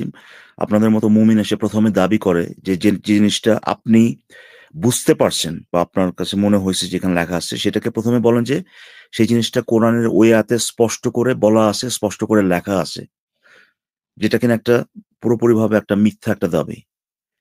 আপনারা এসে বলেন যে ভাই, যে জিনিসটা আপনি বুঝতে পারছেন, এবং দেখেন আপনি কিন্তু এটা এসে বলছেন যে বিজ্ঞানীরা নাকি আবার জাস্ট কিছুদিন আগে একটা জিনিস জানতে পারছে, কিছুদিন আগে জানতে পারছে, ওইটা কোরআনের ওই আয়াতে আগে থেকেই ছিল।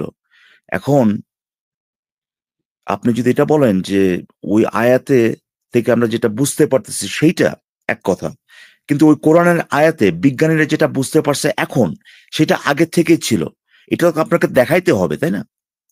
প্রথমে তো আপনার বলতে হবে না ভাই, যদি না থাকে আপনাকে বলতে হবে না ভাই, এটা আসলে ওই বিজ্ঞানীরা যেটা বলতেছে এখন ওটা হুবহু নাই, বাট ওখান থেকে আমরা এটা বুঝতে পারি। কিন্তু এসে যখন দাবি করবেন যে বিজ্ঞানীরা যেটা বলতেছে এখন, বিজ্ঞানীরা যেটা ডিসকভার করছে এখন, ওইটাই কোরআনে আছে, এটা তো ভাই আপনার একটা মন গড়া দাবি হয়ে যায় তখন।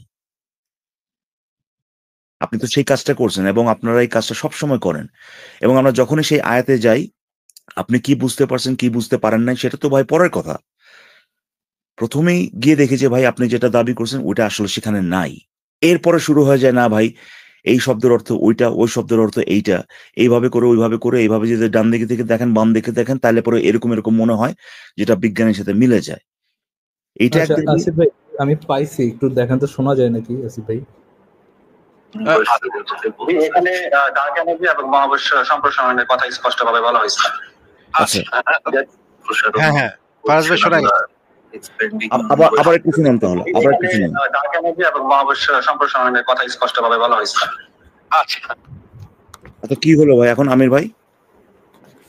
ভাই আমি কি বিসমিল্লাহ বলে মোহাম্মদকে গালি দেওয়া শুরু করবো? একটু শুনি আগে, ওনার রিয়াকশনটা একটু শুনি। আমির ভাইয়ের কথাটা একটু শুনি। হ্যাঁ আমির ভাই বলেন।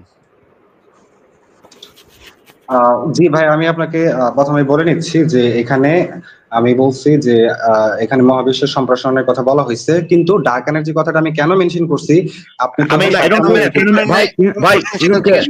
কেন করছেন জিজ্ঞেস করেন? কি কিউট বাদা মনে করেন এইগুলো কথা বলে বাইরে যেতে পারবে সে। ভাইয়া কেন করেছেন আপনি, কেন করেছেন আমির সাহেব, কেন করেছেন সেটা কেউ জিজ্ঞেস করেনি আপনাকে। আপনি প্রথম বলছেন আপনি যে করেনই না, আপনি বলেনই নাই সেটা বলছেন। আপনি তো আগে বলেন নাই যে ভাই, আপনি শুধু বলেন যে মানে এটা যে না যে বুঝাইছেন আপনি, সেটাও না। আপনি বলছেন যে এই আয়াতে ডার্ক এনার্জির কথা স্পষ্টভাবে বলা আছে, স্পষ্টভাবে বলা আছে। এই যে আমাদের কমেন্টে যেটা ছিল, আপনি স্পষ্টভাবে এবং অস্বীকার করেছেন, বলছেন যে আপনি ডার্ক এনার্জির কথা বলেন নাই। আপনি আমাকে চ্যালেঞ্জ করছেন, আমাদেরকে চ্যালেঞ্জ করছেন যে ব্যাক থেকে যে শুনাইতে যে আপনি এই কথাটা বলেছেন।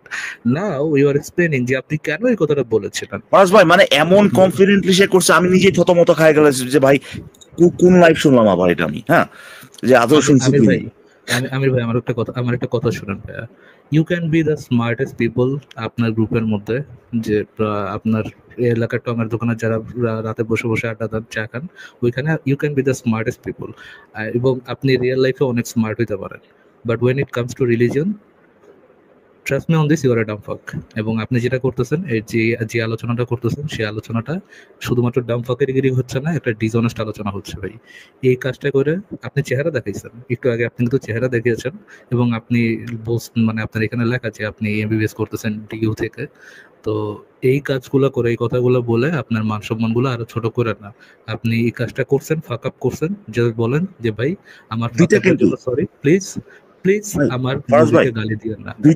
দুইটা একটা হচ্ছে সে বলার পরে কনফিডেন্টলি বলতেছে সে বলে নাই, দেখান ভাই। প্রথম এটা হচ্ছে একটা, আর দ্বিতীয় হচ্ছে যে প্রথম যে দাবিটা যেটা স্পষ্ট করে বলা আছে, আমি ওইটাতে এখনো ইন্টারেস্টেড যে সে ইদার দেখাবে ওই আয়াতে যে ডার্ক এনার্জির কথা স্পষ্ট করে বলা আছে, না হলে সে বলবে যে ভাই আমি দুঃখিত, আসলে এটা স্পষ্ট করে বলা নাই, আমি ভুল বলছিলাম। যদি সে অ্যাকচুয়ালি অনেস্ট একজন ব্যক্তি হন। আমির ভাই প্রথমে আপনি দ্বিতীয়টা অ্যাড্রেস করেন। আপনি ডার্ক এনার্জি স্পষ্ট করে বলা আছে, এটা বলার পরেও আপনি কেন সেটা অস্বীকার করলেন, কেন সেটা বললেন যে আপনি বলেন নাই? ভাই ইকবাল ভাই, আমি হচ্ছে আসিফ ভাইকে কোশ্চেনটা করছিলাম, যখন আমি কোশ্চেনটা আপনাকে জিজ্ঞেস করি নাই কাকে করছেন, আপনাকে এটা বলার পরে আপনি কেন বলছিলেন যে আপনি বলেন নাই, সেটা হচ্ছে কথা। আমি সাহেব শুনেন, আপনি যদি প্রশ্ন অ্যাড্রেস না করেন, আপনি যদি মানে এলাকার মধ্যে চায়ের দোকানের সাথে চা খাইতে খাইতে যেভাবে কথা পাশ কাটায় অন্যদিকে চলে যান, আপনি যদি মনে করেন ওইভাবে আলোচনা করতে পারবেন, আই এম সরি ভাই, ওইভাবে আলোচনা হবে না। আমরা যে কোশ্চেন করেছি ওটার অ্যান্সারটা নিয়ে, যে আপনার নবীকে গালি দিব কিনা, ওটার অ্যান্সারটা নিয়ে, ওগুলার অ্যান্সার নিয়ে দেন, সামনে আগাবো। আপনি কি আব্দুল্লাহর কারণে কি আব্দুল্লাহ করেছে ওটা শুনতে তো আমার ইন্টারেস্টেড না, ওটার জন্য তো আমরা কথা বলতেছি না। আমরা কথা বলতেছি অলরেডি যেটা আপনি বলে ফেলেছেন সেটার উপরে। বলেন ইকবাল ভাই। ভাই আমরা এরকম কেন, আমাদের কালচারটা এরকম কেন, মানে হিউম্যানিটি বলতে কিছু নেই। শুরুতে লাইভে ছিলেন না তো, আমি আসিফ ভাইকে শুরুতে লাইভে ছিলাম কিনা ভাই, আপনার কথা হচ্ছে যে আপনি যেটা বলছেন, বলার পরে বলছেন আপনি বলেন নাই, এই কাজটা কেন করলেন? এখন এটা হইতে পারে যে ভাই আপনার কথা যেহেতু আমি বলেই ফেলছি, আমি এটা আই ক্যান এক্সপ্লেইন, বাট হচ্ছে না ভাই, আপনি ভাই আবার এক্সপ্লেইন করার কি আছে? আপনি বলছেন, বলার পরে বলছেন ভাই আপনি বলেন নাই, এটা আবার এক্সপ্লেইন করার কি আছে? হ্যাঁ ভাই, এটা আমি ভুল করছি, যে আমি এটা খুব বড় অন্যায় করে ফেলছি, যে বলার পরে কেন বড় অন্যায়। আবার এই যে এখানে ট্রিভিয়ালাইজ করতেছেন জিনিসটাকে, খুব বড় অন্যায় এগুলো। এবার তার মানে আপনি এই জিনিসটাকে গণায় ধরতেছেন না। আপনার আমি আসিফ ভাইকে যখন কোশ্চেনটা করছিলাম তখন এরকম কেন ভাই, এরকম কেন আপনার? মানে ইকবাল ভাই, ওনারা তো ধর্ম নিয়ে 10-20টা মিথ্যা কথা প্রতিদিনই বলেন, হ্যাঁ প্রত্যেকটা কথাতেই বলেন। এটার এমন কি ভাই আপনারা এটা নিয়ে এত মানে কেন এত 10-20টা মিথ্যা কথা তো এমন না যে ধর্মের বিপক্ষে বলতেছে ভাই, পক্ষেই তো হ্যাঁ, বলতেছে, এটা পক্ষে ধর্ম কি বলতেছে। দরকার? যেমন মিজানুর রহমান আজহারি বলতেছে যে চাঁদে নাকি নীল আর্মস্ট্রং গিয়া আদান শুইনা পৃথিবীতে এসে মুসলমান হয়ে গেছে। এটা ডেইলি হুজুরেরা ওয়াজে কইতাছে ভাই। আর আমি না হয় খালি একটা কইলাম। জাকির নায়ক বললে সবাই হাততালি দেয়, আর এই যে ডাক্তার, আরেকজন ডাক্তার সাহেব ভাই, ওই ডক্টর মেডিকেল ডক্টর বললে হাততালি, আর এই মেডিকেল ডক্টর বললে আপনি মোহাম্মদ রেগালি, এটা কেমন কথা ভাই? আসিফ ভাই আমাকে প্রত্যেকটা আপনাকে একটা হুজুর প্রশ্ন করি আসিফ ইকবাল ভাই। ভাই, ইকবাল ভাই প্রত্যেকটা হুজুর প্রত্যেকটা ওয়াজে ২০-২৫টা করে মিথ্যা কথা বলে। আর আমি একটা মাত্র কইলাম আর আপনি এটা ধইরা ফালাইলেন। এটা কেমন কথা ভাই? আমরা তো ভাই এটা তো ধর্মের বিপক্ষে যায় নাই। এটা তো পক্ষে গেছে। এখানে তাইলে কেন দুটো আপনি বলছে, আমরা তো একটা নিয়ে কথা বলছি এখনো সে যেটা বলছে এটা অস্বীকার করছে সেটা নিয়ে, ওই আদৌ বলা আছে কিনা কোরআন ওটা তো আসি নাই এখনো। কিন্তু আসিফ ভাই আমার প্রশ্নটা হচ্ছে যে চিন্তা করে দেখেন, এই লোক একজন মানে ডাক্তার হবেন, এই লোককে আপনি এই যে ফরাজ ভাই যে কাজটা করলো, যেটা দেখায় দিল যে উনি যেটা অস্বীকার করছেন সেটা একেবারে উনার বক্তব্য, মানে উনার স্ট্রেট ওই ভিডিও আগের যে অংশটা দেখায়া এর চেয়ে কনক্লুসিভলি আপনি আর কোনোভাবে প্রমাণ করতে পারবেন না যে ভাই এই লোকটা মিথ্যা কথা বলছে। একদম এর মানে 100% আপনার প্রমাণিত সে কথাটা বলার পর অস্বীকার করছে। এরপরেও এই লোকটা সামান্যতম অনুশোচনা বোধ নাই ভদ্রতা দেখাচ্ছে না। আপনি চিন্তা করে দেখেন তো আসিফ ভাই, এই মানে যখন সে যে ডাক্তার এবং সে যদি কোনোভাবে কোনো মানে ভুল চিকিৎসা বা ম্যাল প্র্যাকটিস যদি করে, মানে সে জীবনে কোনোদিন সেটা স্বীকার করবে? সে বলবে অসম্ভব। প্রথম যখন আমি ডায়াগনোসিস করি তখন তো আপনি ছিলেন, এটা দিয়ে শুরু করবে। এবং বলবে যে আমি কেন ভুল চিকিৎসাটা করেছি সেটা আমি একটু ব্যাখ্যা দিচ্ছি। হ্যাঁ, তখন আর বলবে মাত্র ১০-২০টাই তো রোগী মারছি, বেশি তো আর মারি নাই। এটা নিয়ে এত আবার এত কি বহুত আছে? বড় ভুল হয়ে গেছে আবার। হ্যাঁ, বহুত বড় ভুল হয়ে গেছে। যান, এভাবে করে উড়ে দিবে সে। যান হইছে যান। সরি কইলাম যান, হ্যাঁ? খুব ভুল হয়ে গেছে। আপনারা যান, দিলাম সরি যান। খুশি থাকেন। আসিফ ভাই মানে আপনি বাইরে থাকেন, বাইরের লোকজনের সাথে উঠা বসা করেন, আপনি কি এই ধরনের মানে নিচু ক্লাস মানসিকতা দেখেন যে একটা লোককে আপনি যখন সে ভাই, হয়তো বাংলাদেশে বুড়ি বুড়ি ভাই, বাংলাদেশে বুড়ি বুড়ি আমি আসিফ মানে বাইরের কথা বলছি, আপনি জায়গায় যাদের ভাই। সাথে কাজ টাজ করেন এরকম তো হয় ভাই। আমরা নিজেরা ভুল করি না, আমাদেরকে যখন ভুল দেখা দেওয়া হয় আপনার কাজের মধ্যে আর কি, বা আপনি কাউকে দেখালেন যে তার চেয়ে একটা ভালো একটা সাজেশন আপনি দিচ্ছেন, তারা কি তখন এরকম বলে আচ্ছা আচ্ছা যান আমার ভুল হয়ে গেছে অনেক, হ্যাঁ এভাবে বলে নাকি বা আপনাকে অ্যাপ্রিসিয়েট করে সেটা আপনি যে দেখায় দিলেন সেই জন্য? এটা তো কোনো প্রশ্নই আসে না। যদি এখানের কোনো ডাক্তার যদি একদিন একটা কাগজ দিতে আমারে ভুইলা গেছে, হ্যাঁ? হ্যাঁ, আমি চইলা আসার পরে সে আমাকে ফোন দিয়ে আমাকে সরি বইলা এবং বলছে যে এটা কিভাবে আমার পর্যন্ত পৌঁছাইতে পারে সে, যেন আমার আবার তার কাছ থেকে গিয়ে নিয়ে আসতে না হয়। আচ্ছা। সেটার জন্য তার যেইটা করা দরকার সে সেটা করছে ভাই। এইটা হইতেছে ইউরোপের কালচার, যে একজন যদি একটা ভুল করে ফেলে সেটাকে ঠিক করার জন্য তাদের আন্তরিকতা দেখলেই আপনি বুঝতে পারবেন যে সে অনেস্টলি এটার জন্য লজ্জিত এবং সে সেটাকে ঠিক করার চেষ্টা করতেছে। কিন্তু এবং আসিফ ভাই বাংলাদেশ আপনার নিশ্চয়ই মানে আধা ঘন্টা যাবত লেদালেদি করে ভাই মানে কি ইয়ে করতে হয় নাই তাকে, মানে কি না, বুঝাইতে হয় না যে সে ভুল করছে? সরি করতে হয় নাই ভাই। হ্যাঁ, তারপর না ভাই, আপনাকে না। বলছি যে স্ক্যান আপনারা দেই না এটা বুঝাই এখন। প্রথমে বলছে না ভাই আপনাদের এটা মিথ্যা কথা, আমি তো দিছি ভাই। পরে তারপর আপনার দেখানোর পরে বলছে যে আচ্ছা ঠিক আছে ক্যান দেয় না এটা বুঝাই আপনাকে এখন। মানে এদের তো এই কালচারটাই গ্রো করে নেই। মানে এই সমস্ত একেবারে এটাই লোকেদের পয়েন্ট, কালচারটাই grow নাই। এটাই পয়েন্ট ভাই, এটাই পয়েন্ট যে আমাদের মানে আপনারা এই লাইভ করতেছেন গত ৫-৭ বছর যাবত, শতবার এরকম হয়েছে যে কেউ আসছে এবং আপনি তাদেরকে দেখায় দিচ্ছেন যে এই তারা যে দাবিটা নিয়ে আসছে বা তারা কোনো একটা কথা বলছে সেটা কনক্লুসিভলি ভুল। এখন পর্যন্ত দেখি নাই ভাই, মানে হয়তো বা একবার দুবার এরকম হইতে পারে, বাট বা পরবর্তীতে এসে বলছে ভাই আপনি প্রমাণ করছেন, কিন্তু সাথে সাথে কখনো দেখি নাই এরকম কেউ বলছে আচ্ছা সরি ভাই এই জিনিসটা আসলে দেখা দেওয়ার জন্য ধন্যবাদ, বা এরকম এই মানসিকতাটাই নাই ভাই।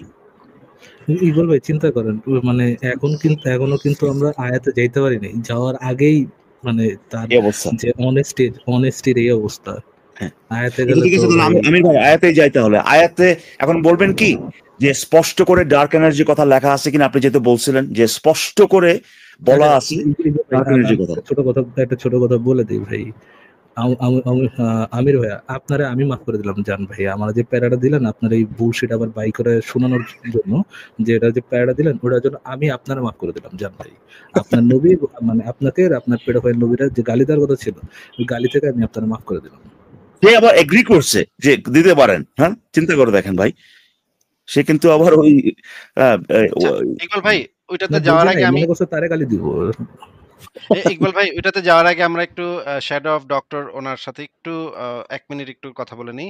শ্যাডো আচ্ছা অফ আচ্ছা। ডক্টর ভাই আপনি হ্যাঁ কি এই বিষয়ে কিছু বলবেন? আপনিও তো একজন ভাই, আমি ডাক্তার, তাই না? ডাক্তার। হ্যাঁ, আমি ডাক্তার আমি ডাক্তার বলতে আপনারা যে কোপাইছিল, এই কোপানোর সময় আমি অপারেশন থিয়েটারে ছিলাম। ওই ডাক্তার কৃষ্ণের কোপানোর সময় না, মানে কৃষ্ণ কোপানোর পরে, কোপানোর সময় তো না ভাই। পরে পরে ৯ বার কোপানোর পরে। আচ্ছা, হ্যাঁ পরে। আমির ভাই, হ্যাঁ আমির ভাই, হ্যাঁ উনি আছে কি? জি জি আচ্ছা, জি আচ্ছা। বলেন। উনি তো চলেই গেছে মনে হয়। আমির ভাই, আপনি কি আইটেম দিয়েছিলেন? বুঝি নাই ভাই, কি করলেন কোশ্চেনটা? আপনি কি আইটেম দিয়েছিলেন? বুঝবেন কেমনে? আপনি তো ইয়র আসিফ ভাইয়ের এই আয়াতেই বুঝেন না। আইটেম দিয়েছিলেন কি? তা আমি আইটেম না দিলে মেডিকেলে কিভাবে পড়ি? আপনি কি কোশ্চেন করলেন এটা? আমির তাইলে সাহেব আপনি শুনেন, উনি একটু বলছিল, ১ সেকেন্ড এখন আপনি কি আমার আইটেম নিবেন এখানে? আপনি আমার কথা শুনলেন? শ্যাডো অফ ডক্টর আমি ভাই ১ সেকেন্ড। আমির সাহেব আপনি যেইখানে পড়ালেখা করতেছেন হয়তো শ্যাডো অফ ডক্টর ভাই সেই প্রতিষ্ঠানের একজন শিক্ষক। আপনি যার সাথে কথা বলছেন আপনি তো ওনাকে চেনেন না। যখন কথা বলছেন ভদ্রতা বজায় রেখে কথা বলেন। কারণ আপনার থেকে অনেক উপর লেভেলে উনি অবস্থান করেন। হ্যাঁ? এই ভদ্রতাটা, এই সভ্যতাটা বজায় রাখেন।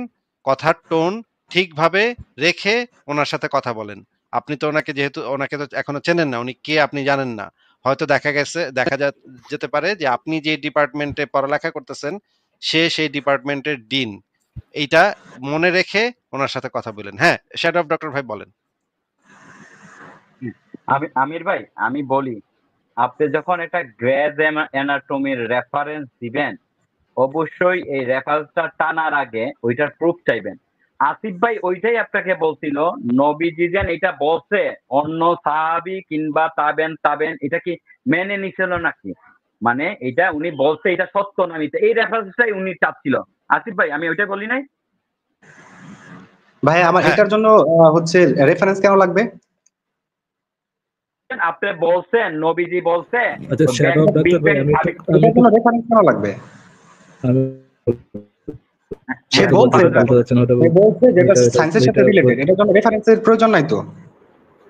একটু না চুপ না, থাকেন এটা যে ভাই, সায়েন্সের সাথে আমাদের রিলেটেড, এইটাই তো আমরা জানতে একটু চাচ্ছি হাম্বল ভাই, থাকেন, এটা একটু আদৌ রিলেটেড কিনা। এটা আপনি তাহলে বাংলা অনুবাদ করেন। আপনারা তো কোরআন হাদিসের বাংলা অনুবাদ করেই তো এত আচ্ছা, কিছু জানছেন, তাই না? ফারাজ ভাই, আমি বলি, তাইলে আমি বলি যে নবীজি দেন শিশু শিশু শিশু দর্শন করতে, ওইটা আপনি রেফারেন্সও লাগবে না। এটা তো এখন আপনি বুঝেন, আপনি যেহেতু ডাক্তার, তো এইটা কি আপনি মেনে নিচ্ছেন?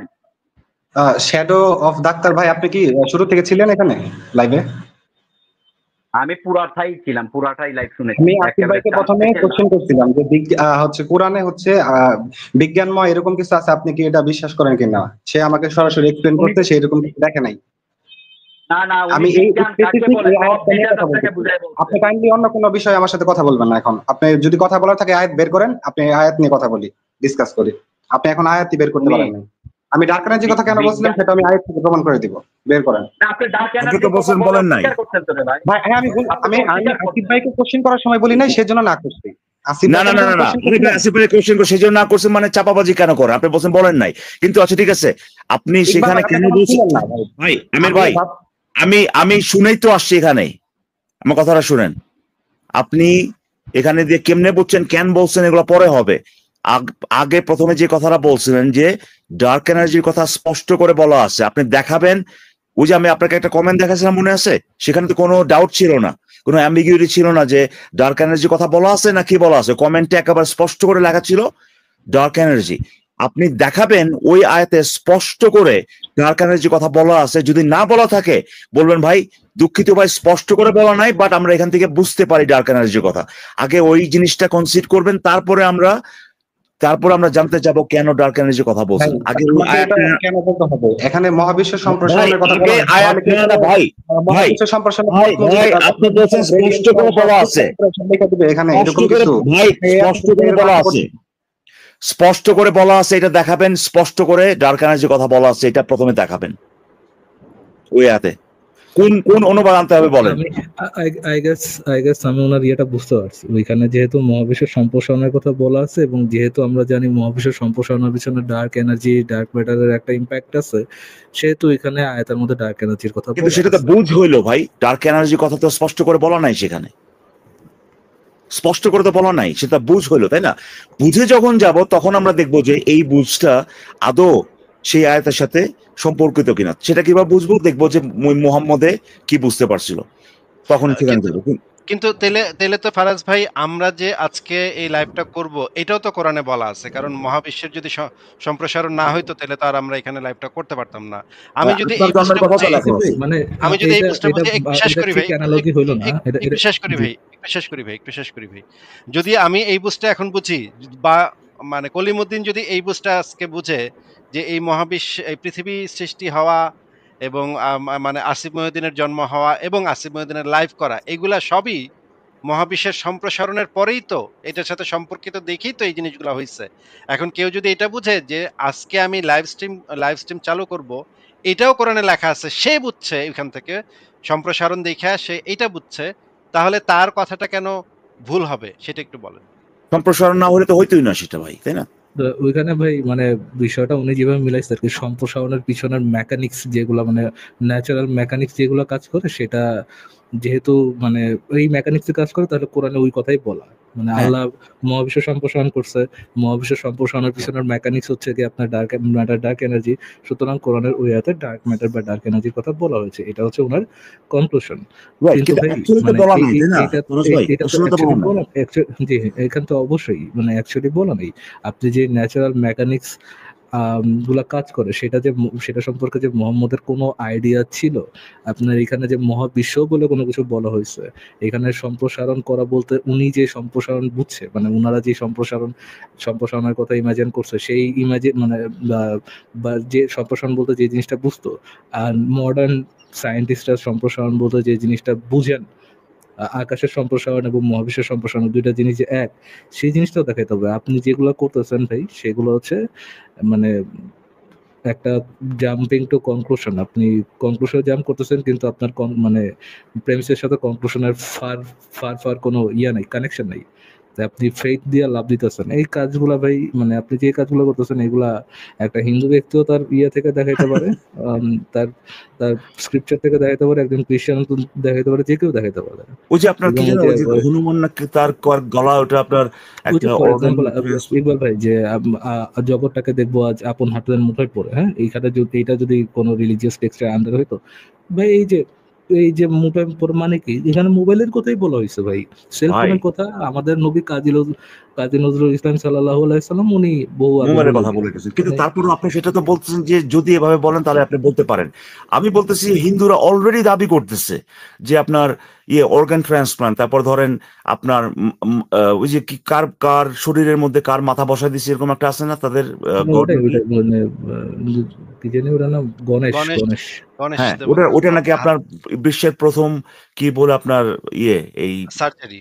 হ্যাঁ সার্জারি বা এই ধরনের কিছু একটা, যে আপনার আমরা যত কমপ্লেক্স সার্জারি গুলো নিয়ে কথাবার্তা বলি না, যে একদম একজন মানুষের। ওইটা আপনার যে কোনো ইসের কাছে মানে যে কোনো মোহাম্মদের যে কোনো উম্মতের কাছে হাস্যকর হবে, ওয়াইল হ্যাঁ, তো মোহাম্মদের না এক্স্যাক্টলি মানে ওই ব্যাপারটা তো এখনো হচ্ছে, হার্ট তো বাই তাহলে করা, সিনা চাক করা, বুঝছেন, হার্ট বাই করা, ওটার আবার ধুইয়া মুছা ওইখান থেকে বাই করা, আপনার ধুয়ে মুছে ওইখান থেকে পাপ বের করা, সো সাইন্টিফিক ডুড। হ্যাঁ, এই যে হার্ট ট্রান্সপ্লান্ট এইখান থেকেই তো ভাই পাইছে, সো হ্যাঁ, সাইন্টিফিক। একেবারে এটাই। এখন একটু ওই আমির ভাইকে জিজ্ঞেস করি, যে প্রথমে আবারও জিজ্ঞেস করছি, আমির ভাই ওই আয়াতে ডার্ক এনার্জির কথা স্পষ্ট করে বলা আছে কিনা, একটু আমাকে এই উত্তরটা দেন।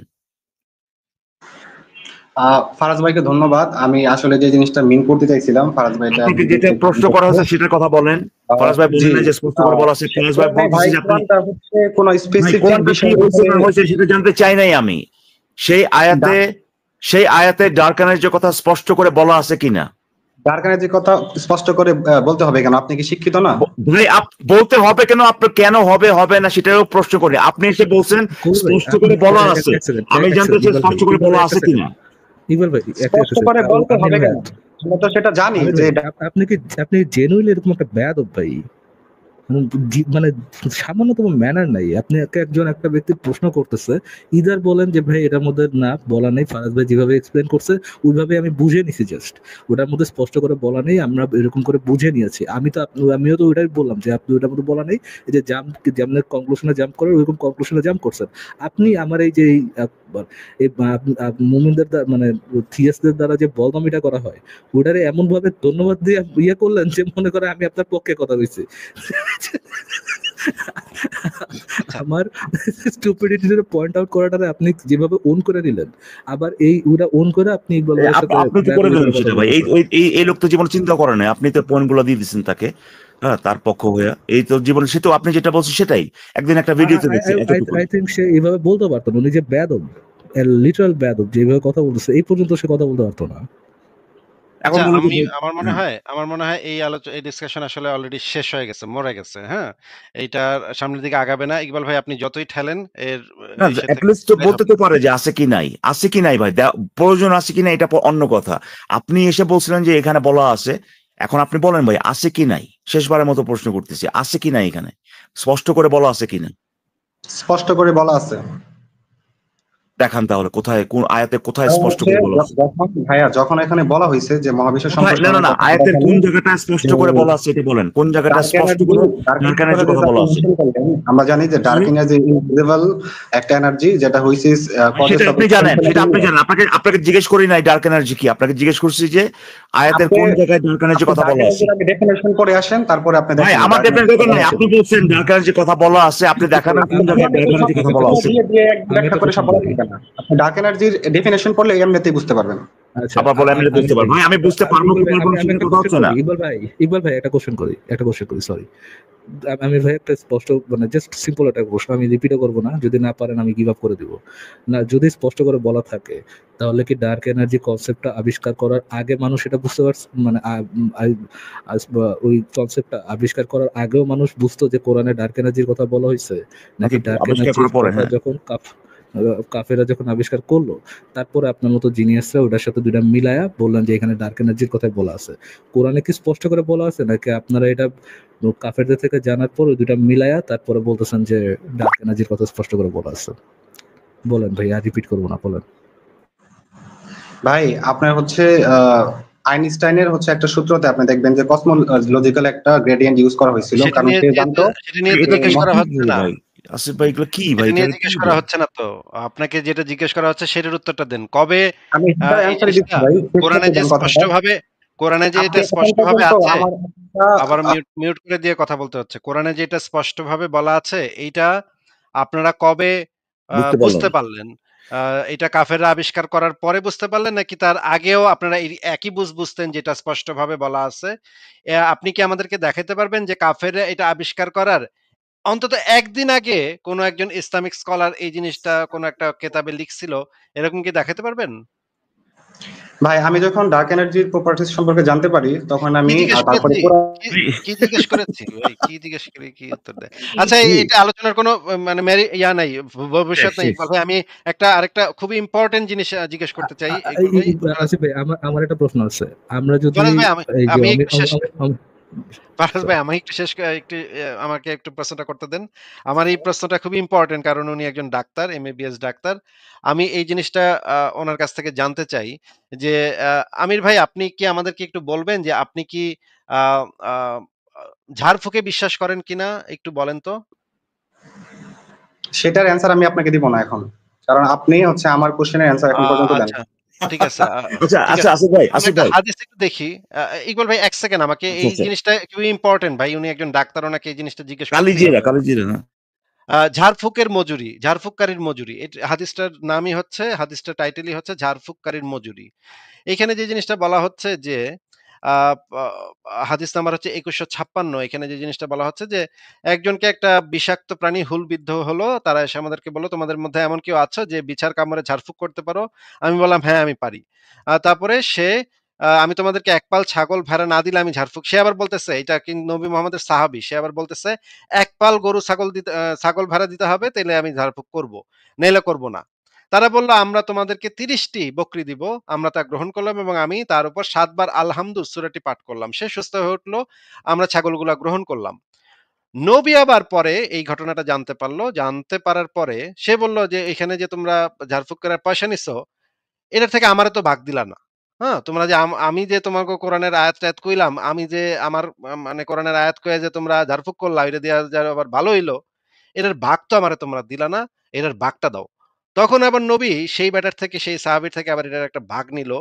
যে দেখেন, নবী যে সেই লোকের থেকে ভাগটা নিল, যে ঝাড়ফুঁক করার যে ইয়াটা করছিল। এই বিষয়ে একটা ওয়াজ আছে, ওয়াজটা আপনারা একটু শোনেন। আমি একটু দ্রুত করে দেই, আপনারা একটু শুনেন। সূরা ফাতিহা দিয়ে ঝাড়ফুঁক করে এক বর্ণনায় 100টা, আরেক বর্ণনায় 30টা ছাগল আমরা পেয়েছি। পথিমধ্যে একটা ছাগল জবাই করে আমরা খেয়েছি। এই যে কোরআন দিয়ে ফু দিয়ে আমরা ছাগল আনলাম, খাইলাম, এই ছাগল নেওয়াটা জায়েজ হয়েছে কিনা বলে মাসালা ক্রস চেক করতে আসছে, ডাবল চেক দেখে বিশ্বনবী কি বলে। বিশ্বনবী বলেন জায়েজ হয়েছে মানে কোরআনের দাম বাড়ায় দিয়ে আসছিস বেটা। আল্লাহু আকবার। কোরআনের দাম তোমরা বাড়িয়ে দিয়ে এসেছো। 30টা বা 100টা ছাগল যাই পাইছো তোমরা ভাগ বটোয়ারার পরে 2 একটা থাকলে আমারও দিও। তো এটাকে বলে সূরাতুশ শিফা। কোরআনের পড়াতে বরকত আছে না নাই? আজকে অন্তত 100 বোতল আমি পানি পড়া দিয়েছি কোরআন শরীফ পড়ে। কারণ কি? জাপানের বৈজ্ঞানিক কৃষিও তিনি ইসলাম গ্রহণ করেছেন, তিনি দেখেছেন মানুষ যখন কোরআন পড়ে কি হয়, কোরআন পড়লেই তার চারিদিকে নূরের একটা আভা তৈরি হয়। ওই কোরআন পড়ে যেই পানিতে ফু দেয়, ওই পানির উপর একটা নূরের আভা ঘুরতে থাকে। তিনি বলেছেন এই পানি যে খাবে তার রোগ ভালো হতে বাধ্য। আপনি ফু দিয়ে পয়সা নেন না, ফু দিয়ে 30টা ছাগল নেন। আবু সাইদ খুদরি রাদিয়াল্লাহু আনহু বুখারী হাদিস, তিনি এক ফু দিয়ে 30টা ছাগল নিয়েছেন। আমি এক ফু দিয়ে 2 লাখ নিয়েছি, বেশি নেই। রোগী ভালো, ক্যান্সার কেমন নিয়েছে, অনেক কিছু নিয়েছে, সবকিছুর পরে হুজুরের কাছে আসে, ঠিক কি না? হুজুর কোন হসপিটালে কোনো চিকিৎসা নাই, মরে যাবে কই, অনেক কেনা, অনেক কেনা। হুজুর আলহামদুলিল্লাহ বেতন তো নাই, হুজুর ঠিক আছে, কেনা বুদ্ধি দিন কি পড়িয়ে পড়িয়ে একটা মারিফত দিন, সূরা ফাতিহা পড়ি, আস্তে আস্তে পড়ে, কোন জানা জানিস আসলে কিন্তু পরে সূরা ফাতিহা, এটাই হলো মূল ঔষধ। বাস হুজুরের পানি খেয়ে আসে, দিবি সুস্থ। কি ব্যাপার, তুমি না অসুস্থ ছিলা, তো অনেক পানি পড়া দিয়ে নাই, ভালো কি তো ওই হুজুরে কিছু দিছো? ডাক্তারের পয়সা দিতে দিতে জান শেষ। আমার কাছে আসছে ক্যান্সারের পানিতে, আমার দারোয়ানকে বলছে স্যার একজন লোক আসতেছে বারবার, ওনার আত্মীয়া ক্যান্সার, একদম খারাপ অবস্থা, এরকম 2 বোতল পানি দিয়ে গেছে। আমি কোরআন হাদিস যা ছিল ওইগুলো পড়ে ফুটিয়ে দিচ্ছি। কিছুদিন পরে ওই লোক দেখা করতে আসছে, হুজুর আমার আপা ভালো হয়ে গেছে। মানে তোমার আবার কি হয়েছিল? বলছে ক্যান্সার হয়েছিল, আপনি পানি পড়া দিচ্ছেন। আমি ও আচ্ছা, কেমতে কত টাকা দিছো? 4-5 লাখ টাকা তো দিছি কেমতে। ডাক্তারে কত দিছো? আরো 4-5 লাখ টাকা। আপনি আমারটা কই? আমারটা কই? হুজুর আপনারটা বললাম এই যে আমার পড়া পানি খাই তোর বোন ভালো হইলো, এই আমার হাদিয়া কই? হাদিয়া দিবি, নাহলে আরেক পানি পড়া দেবো, আবার ক্যান্সার হয়ে যাবে। এগুলো করেন কেন? আবু সাইদ খুদরি রাদিয়াল্লাহু আনহু বুখারী হাদিস, তিনি এক ফু দিলেন, সাপে কাটা মরা মানুষ জ্ঞাত হয়ে লাফ দিয়ে বলছেন দুধ আনো, কয়েক কেজি দুধ খেলেন। অবশেষে বললেন 30টা ছাগল দিবা কয়টা? 30টা কোন বর্ণনা আরো বেশি এসেছে। সাহাবায়ে কেরাম বললেন ইয়া রাসূলুল্লাহ, সাহাবায়ে কেরাম বললেন আমরা ছাগল ধরবো না, কেমনে কেমনে আনছ? রাসূল সাল্লাল্লাহু আলাইহি ওয়াসাল্লাম কাছে গেলেন, উনি মুস্কি হাসছেন, হে আবু সাইদ কে বলেছে তোমাকে কোরআন দিয়ে ফু দিলে শরীর ভালো হয়? তিনি বললেন ইয়া রাসূলুল্লাহ, যেটা দিয়ে রূহ ভালো হয় সেটা দিয়ে শরীরও ভালো হবে। আল্লাহু আকবার। এই যে আমরা মুসলমানরা নিরোগ, মসজিদে যারা যায় ওরা অধিকাংশ নিরোগ, ঠিক না ঠিক? কেন নিরোগ? কারণ কোরআনের তেলাওয়াতের ভিতরেই সব সময় থাকে। মসজিদে গেলেই তেলাওয়াত আছে না নাই? মসজিদে যারা যায় একটা নূরের আবার ভিতরে তারা ঢুকে পড়ে, নূরের আবার ভিতরে ঢুকে বলছে যেটা। রাসূল বললেন আবু সাইদ তুমিও ছাগল খাও, আমারেও দাও। কি সুন্দর ব্যবসা করেছো তুমি, আলহামদুলিল্লাহ বলবে না? কষ্ট করে একটা তাবিজ দেখেন, দাম হচ্ছে 101 টাকা। ইয়ার পরে তো আমি যেটা বলতে চাচ্ছি যে এইটা নিয়ে নবী নিজেও এই হাদিয়ার ভাগ নিছিল, যে আমারে দিলি না কে, তুই তোরই মানে বাটপারি করে তুই টাকা নিলি। তো আমার প্রশ্ন হচ্ছে, উনি একজন এমবিবিএস ডাক্তার, ওনার কাছে যখন রোগীরা আসবে উনি ওনাদের কি চিকিৎসা করবে? মেডিকেল সায়েন্সের চিকিৎসা করবেন নাকি উনি সূরা ফাতিহা পড়ে ফু দিয়ে চিকিৎসা করবে? এইটা ছিল আমার প্রশ্ন। আমির সাহেব আপনি যদি উত্তর দিতে না চান তাহলে অসুবিধা নেই, কিন্তু আপনাকে আবারও জিজ্ঞেস করছি যে আপনার কাছে যদি রোগী আসে তাহলে কি আপনি পানি পড়া, ঝাড়ফুঁক এগুলাতে বেশি ইয়া করবেন, মানে ইম্পর্টেন্স দেবেন, নাকি আপনি মেডিকেল সায়েন্স যেই জিনিসগুলো আসলে কাফের, ইহুদি নাসারা কাফের, নাস্তিক এরা বের করছে সেই মানে বিষয়ের উপর বেশি ইম্পর্টেন্স দেবেন? বলেন একটু। ভাই এটা তো স্বাভাবিকভাবে আমি প্রথমে ডায়াগনোসিস করব, তারপরে সেটার উপযুক্ত ট্রিটমেন্ট করব। এটা তো একটা ভাই ওগুলো নরমাল তো ব্যাপার, তাই না? তাহলে ওগুলো তো রসুল যে এটা ইয়ে করলো, স্যাংশন করলো, যেটা ঠিক আছে ঝাড়ফুঁক দিয়ে, এটা আপনি বিশ্বাস করেন না? আমি আপনাকে কোশ্চেন করলাম সায়েন্স থেকে, আপনি অ্যানসার দিতেছেন ভাই ফিলোসফি আরে থেকে। ভাই আপনাকে যেটা প্রশ্ন করা ওটা তো আপনি ওখানে তো আমরা যাইতেই পারলাম না। আপনি তো ওখানে আমি আপনাকে এই কোশ্চেন অ্যানসার দিব মিথ্যে কেন? কথা বললেন। আপনি আমার আপনি না ভাই, কোশ্চেন ওখানে তো আপনি মিথ্যে কথা বললেন। বলার পরে বললেন যে বলেন না, এগুলো ওই আলোচনা তো শেষ।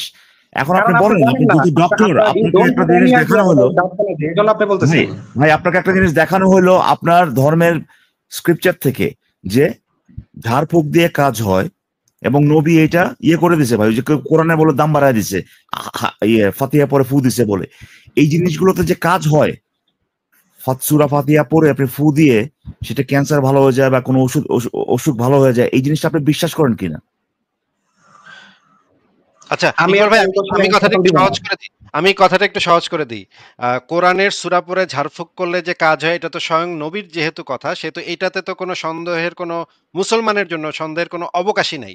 কিন্তু মেডিকেল সায়েন্সের যেকোনো ওষুধের বিষয়ে খোদ মেডিকেল সায়েন্সের লোকেরাই নানা ধরনের ডাউট করে, নানা ধরনের সন্দেহ করে যে এটাতে আসলে 100% কাজ হবে কি হবে না। নানা ধরনের টেস্ট করে, নানা ধরনের এক্সপেরিমেন্ট করে। করার পরে আরো অনেক তাদের সন্দেহ সংশয় থাকে যেগুলাতে 100% কাজ হবে কি হবে না। সেই বিষয়ে মানে যারা মেডিকেল সায়েন্সের যারা গবেষক, তারা কখনো বলে না যে এটাতে 100% কাজ হবে, এটা কখনো বলে না। সবসময় তারা বলে এটা 95% কাজ হইতে পারে বা 90% কাজ হইতে পারে। কিন্তু এটা হচ্ছে মেডিকেল সায়েন্সের কথা। কিন্তু আমাদের নবীজি বলে গেছে যে ঝাড়ফুঁক একদম 100% ক্যান্সার, এইডস যত রোগ আছে সব ভালো হয়ে যাবে ঝাড়ফুঁক করলে। তাহলে ও আমির সাহেবের যে বিশ্বাসের দিক থেকে উনি জানেন যে 100% ঝাড়ফুঁকে কাজ হয়। আর মেডিকেল সায়েন্সের দিক থেকে উনি জানেন যে সেটা মাঝে, মাঝে 80%, মাঝে, মাঝে 70%, মাঝে, মাঝে 50%, মাঝে, মাঝে 10% চান্স থাকে রোগী সুস্থ হওয়ার। তাহলে যৌক্তিকভাবে উনার কোন পদ্ধতিটাকে এপ্লাই করা উচিত? ঝাড়ফুঁক পদ্ধতি নাকি মেডিকেল সায়েন্স যে জিনিসগুলা ওনাকে জানাইছে সেগুলা? আসিফ ভাই, আমি আপনাকে এই কোশ্চেনের অ্যান্সার এখন দিব না। আপনি হচ্ছে টপিক কেন ওকে, চেঞ্জ করলেন? ঠিক আছে, ঠিক আছে। ইকবাল ভাই, আপনি কি কিছু জিজ্ঞেস করবেন? হ্যাঁ হ্যাঁ ভাই, এটার মানে একদম আপনি যেটা বললেন সেটা তো বাস্তবে একটা ইম্প্যাক্ট তো আছে। আরেকটা খুব ইম্প্যাক্টফুল একটা ব্যাপার, আমি জাস্ট তার কাছ থেকে, সে যেহেতু ডাক্তার, সে দাবি করতেছে ডাক্তার, সে বা ডাক্তার হবে সামথিং লাইক দ্যাট, আমি জাস্ট জানতে চাচ্ছি আর কি যে যে একটা মেয়ে, হ্যাঁ একটা মেয়ে যখন কিনা বয়ঃসন্ধির কালে পৌঁছায় আর কি, মানে পিউবার্টি জাস্ট শুরু হয়েছে, ওই সময় কি সে কনসিভ করে, মানে প্রেগনেন্ট হয়ে সুস্থ একটা বাচ্চা ডেলিভার করার জন্য উপযুক্ত হয়ে যায় কিনা, যখন তার পিরিয়ড শুরু হয় আর কি। ধরেন 9-10 বছর বয়সে সে প্রেগনেন্ট হয়ে বাচ্চা জন্ম দেওয়া সুস্থভাবে, হ্যাঁ বাচ্চা জন্ম দেওয়ার জন্য সে উপযুক্ত হয়ে যায় কিনা, এটা সে মনে করে কিনা, আমি জাস্ট জানতে চাচ্ছি এটা কি মনে হয়? ভাই, এটা আসলে দেখেন, আপনার পিউবার্টির কিছু স্টেজ আছে, বয়সের আপনার কিছু সাইন সিম্পটম আছে, এই জন্য এগুলোর তো উপর আপনাকে depend বললাম করে। যে ভাই প্রথমে পিউবার্টি শুরু হয়েছে আর কি, ওই ওই সময়ে সে উপযুক্ত হয়ে যায় কিনা আপনার প্রেগনেন্ট হয়ে সে বাচ্চা জন্ম দেওয়ার জন্য আর কি, উপযুক্ত হয়। পার্সুলেশনে এটা রিস্ক ফ্যাক্টর থাকে আসলে। হুম? প্রেগন্যান্সির মানে ক্ষেত্রে কোনো এটা কি সমস্যা নেই, বলতে কিন্তু চাচ্ছেন তাহলে? পার্সুলেশনে রিস্ক ফ্যাক্টর থাকে। এটার মানেটা কি একটু বুঝায় দেন, মানে ইংরেজি হচ্ছে বুঝি না। চাইল্ড বার্থের সময় আপনার হচ্ছে এটার রিস্ক ফ্যাক্টর থাকে, কিন্তু প্রেগন্যান্সি হওয়াতে কোনো সমস্যা নেই। প্রেগনেন্সি সেটা হওয়াতে আসলে কোনো ডিপেন্ড সমস্যা করে, নাই, মানে সেটা আপনার আসলে শারীরিক কন্ডিশনের উপরে ডিপেন্ড করে। প্রেগনেন্সি হওয়ার কথা কোনো, সো ওই যে ইয়ে যে কিনা 9 বা 10 বছর বয়স, সে এখনো ফিজিক্যালি পুরোপুরি ভাবে ম্যাচিওর হয় নাই, তার যে নিউট্রিশন যেগুলো দরকার, হ্যাঁ সেটা সে শেয়ার করতে হচ্ছে তার ফিটাসের সাথে, তার এরপরেও প্রেগনেন্সিতে কোনো সমস্যা নাই। 9 বা 10 বছর বাচ্চা যদি একটা একটা মেয়ে যদি প্রেগনেন্ট হয়ে যায়, সেই প্রেগনেন্সিটা আপনার ইয়ে হইতে আর কি ফুল টার্ম হওয়া পর্যন্ত কোনো সমস্যা নাই, সমস্যা হতে পারে ডেলিভারিতে। এইটা হচ্ছে আপনার কথা, আসিফ ভাই। জি জি। আচ্ছা, ইকবাল ভাই, আমি একটু ঘুরে আসি। ফারাজ ভাই, আপনি কি আছেন? ভাই আপনি এই ব্যাপারে একটা কমেন্ট করবেন না ভাই? হ্যাঁ, আহ, বাচ্চা ভিতরে রাখলেই তো হয়, মানে বাই করা নেসেসারি কেন? ফারাজ ভাই, আমি 3-4 একটু ঘুরে বছর আসি, রাখলে। আপনার কথা বলেন। ইকবাল ভাই, আপনারা একটু বলেন, জি আমি একটু ঘুরে জি আসতেছি। জি জি, ওকে ওকে আসিফ ভাই। বুঝতে পারছেন ফারাজ ভাই? হ্যাঁ, 3-4 বছর ভিতরে রাখলে তো সমস্যা নাই তো। ইকবাল ভাই, একটা জিনিস একটু ইয়ে ফারাজ করেন, ভাই, এই আমি একটা কিন্তু জিনিস আপনাকে একটু একটা কথা নোটিস। বলছি, এটা শারীরিক কন্ডিশনের উপরে ডিপেন্ড করে। ভাই ঠিক আছে, দয়া করে মিউট রাখেন ভাই, দয়া করে মিউট রাখেন। তো ঠিক ইকবাল ভাই আছে একটা ভাই, জিনিস নিচে। লক্ষ্য করেন যে আমির ভাইয়া বলতে যাচ্ছে যে উনি টপিকের বাইরে যাবে না। তো 2টা টপিক উপস্থাপন করা হয়েছিল, এক হচ্ছে ঝাড়ফুঁক, আর একটা হচ্ছে মানে শিশু মেয়েরা যখন আর কি আপনার পিউবার্টি শুরু হয়, বাচ্চা মেয়েদের যখন পিউবার্টি শুরু হয়, তখন তারা প্রেগনেন্ট হলে কোনো সমস্যা আছে কিনা। তো উনি একটাতে এক টপিকে কথা বলে নাই, বিকজ এটা আউট অফ টপিক। আরেকটা টপিকে কথা বলছে, যদিও সেটা আউট অফ টপিক। উনি যতই বলুক এটা আউট অফ টপিক, জিনিসটা তো মানে মোটামুটি এভিডেন্ট যে উনি মানে আগেরটা ওনার জন্য এম্বারাসিং ছিল, এই জন্য ভাই এটা সে দেখেন, নিয়ে সে আমি একজন ডাক্তার, ঠিক আছে, তো আমি আমাকে কথা কনসালটেন্ট শেষ হিসেবে করি নাই। আমাকে একটা কোশ্চেন করছে, এটা অ্যান্সার দেওয়া আমার জন্য নেসেসারি। আমার কথাটা শেষ হয় নাই ভাই, মিউট রাখেন। তো একটা উনি ঝাড়ফুঁকের টপিকে বোঝা যাচ্ছে যে উনি অবশ্যই বিশ্বাস করেন। মোর ইম্বারেসড দেন হচ্ছে গিয়া বাচ্চা মানে পিউবার্টির সময় বাচ্চারা প্রেগনেন্ট করা যাবে কিনা, এটা তার মোর ইম্বারেস দেখে ওই ঝাড়ফুঁকের বিষয়ে কথা বলা, বাট এই বিষয়ে সে একটা কমেন্ট্রি মেরে দিছে যে হইলে শারীরিক কন্ডিশনের উপর বেস করে সে যদি প্রেগনেন্ট হয় সেটা তো সমস্যা নেই, কিন্তু ডেলিভারিতে শুধু সমস্যা। অ্যাজ ইফ ওয়াটার ব্রোক হওয়ার পরে আবার ওয়াটারটা ভিতরে রেখে সেলাই করে দেওয়া যায় যে বাচ্চা তুই থাক ভিতরে, বের হওয়ার দরকার নেই। যখন হিপটা আরো মানে আরো ওয়াইড হবে তখন সে প্রসব করতে পারবে।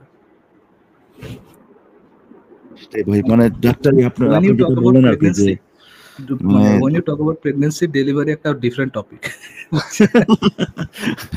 সেটাই আর কি, প্রেগন্যান্সির কোনো সমস্যা নেই। বাট চিন্তা করে দেখেন, এরা যদি ডাক্তার হয় বাংলাদেশের, এরা যদি হয় ডাক্তার ভাই, আর কি করব, মানে এরা আর করবেটা কি? এরা মানে নবী 9 বছর বয়সে একটা মেয়ের সাথে শারীরিক ভাবে সঙ্গম করতেছে, এরা এসে আবার জাস্টিফাই করে, বলে যে ভাই এর তো ঠিকই তো আছে, ও তো পিরিয়ড শুরু হয়ে গেছিল, যদি আদৌ শুরু হয়েছে কিনা সেটা নিয়ে আপনার ডিসপিউট আছে, কিন্তু মানে তাদের কথা হচ্ছে পিরিয়ড শুরু হয়ে গেছে, তার মানে এ পুরোপুরি ভাবে ম্যাচিওর হয়ে গেছে, এর সাথে এখন সেক্স করা যাবে, যদি চায় বাচ্চা নিতে পারবে।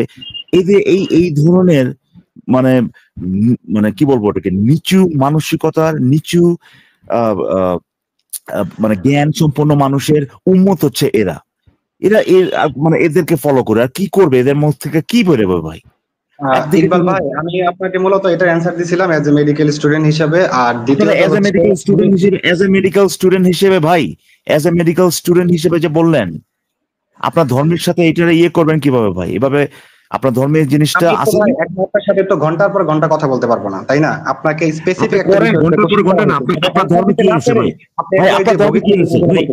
আপনার ধর্মে কি আছে? আপনার ধর্মে করেন নাই, আপনারা তো সবসময় রেফারেন্স দিয়ে আয়াতটা বের করে অস্থির হয়ে যান। আজকে আয়াতটা বের করেন নাই কেন? কে বলছে আয়াত বের করেন? আয়াত তো ফারাজ ভাই দেখাচ্ছি তো আয়াত, সেখানে তো আপনি চাপাবাজি করছেন। প্রথমে আপনি চাপাবাজি করছেন, বলছেন যে সায়েন্টিফিক ব্যাখ্যা করবেন না। আরে ভাই আয়াতে আবার সায়েন্টিফিক ব্যাখ্যা কি মিয়া? আয়াতে লেখা আছে কি লেখা নাই, এবং সেইটার বুঝ যেটা যখন মুহাম্মদের কাছে আসছে, মুহাম্মদ কি তার সাহাবীদেরকে বলছিল যে এই মিয়া এই আয়াতে এখানে ডার্ক এনার্জি কথা লেখা আছে? যদি মোহাম্মদ না বলে থাকে, আপনি কোন মুহাম্মদের চেয়ে বড় মানে বুঝ বড় লোক হয়ে গেছেন নাকি আপনি? সবকিছু লেখা থাকবে কিনা? এখানে আরে ভাই সূত্র একদম আমার আরে ভাই লেখা থাকবে কিনা আমি বলি নাই, লেখা থাকবে। আপনি কি ভাই মোহাম্মদের চেয়ে বেশি বুঝওয়ালা লোক হয়ে গেছেন কোরআনের ব্যাপারে? আমার নবী যেটা বোঝে নাই তার কি প্রমাণ আছে আপনার কাছে? আরে ভাই সেটাই তো যে কি বুঝছে ভাই। আচ্ছা ঠিক আছে, আমার কথা শুনেন, ওই আয়াত পড়ে মোহাম্মদ ভাই মহাবিশ্বের এক্সপ্যানশনে আয়াত পড়ে মোহাম্মদ বুঝতে পারছে, ওখানে স্পষ্ট করে বলা আছে যে কিভাবে 6 বছর একটা বাচ্চা মেয়ের জনিকে বা ওদের এক্সপ্যান্ড করতে হবে, ওটা লেখা আছে একেবারে 100%। আর মোহাম্মদ যেটা বুঝে নাই ওই আয়াত পরে প্রমাণ করেন। 6 বছর কোথায় লেখা আছে দেখাইতে পারবেন?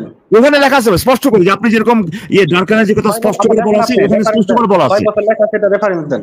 আরে ভাই লেখা, আরে ভাই ওখানে তো বুঝাই যায়,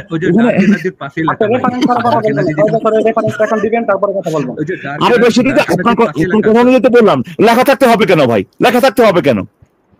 কারণ এখানে অন্য কিছু লেখা থাকতে হবে কেন? আরে না, ওই আয়াত পরে যে মোহাম্মদ বুঝে নাই, ওটা বুঝে নাই যে 6 বছরের ওই যে এক্সপ্যানশন বলতে 6 বছরের মেয়ের যে জনি সেটাকে কিভাবে এক্সপ্যান্ড করতে হয় ওইটা বুঝেছে ওখানে। এখন এটা যে মোহাম্মদ বুঝে নাই সেটা এটা প্রমাণ করেন ভাই।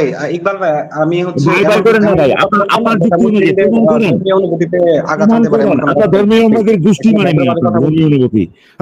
ধর্মীয় অনুভূতি আমি গতকালকে ওই ফ্লাশ করে দিছি ভাই। আমার গতকালকে খুবই মানে মেক্সিকান রেস্টুরেন্টে খাইছিলাম তো, সো আউটপুট দারুণ ছিল, ওটার সাথে আপনার ধর্মীয় অনুভূতি আমি ওটা মিশা ফ্লাশ করে দিছি, অসুবিধা নাই, ওই ধর্মীয় অনুভূতি আর আঘাত লাগবে না।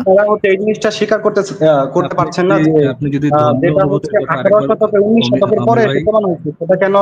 সেটা কিভাবে কোরআনে 1400 বছর আগে লেখা ছিল? এটা ভাই 1400 বছর আগে ছিল, এটা নিয়েই তো কোথায় বাটা মহাবিশ্ব সম্প্রসারণের যে ব্যাপারটা কোরআন হাদিসে বলা হয়েছে সেটা যে বলা হয়েছে কিনা এটা নিয়েই তো ডিবেট। আর আপনার তো ওইটা ওখানে তো এগ্রি করা হয়নি এখন। আয়াত বের করেন দেখেন বলা হয়েছে কিনা, তাইলে তো না আয়াত ভাই আয়াত বের করেন, সেই ওই অনুবাদ তো ওইটা বের হওয়ার পরে মিলায় অনুবাদ করতেছে মানুষ। অনুবাদ ভুল হয়েছে কিনা সেটা নিয়ে আপনাকে ব্যাখ্যা দিব যে অনুবাদ ভুল কিনা। আরে এই কারণেই তো আপনার তাফসীর পড়তে হবে, যে এই তাফসীরের নাম জীবনে আপনি শুনেন নাই।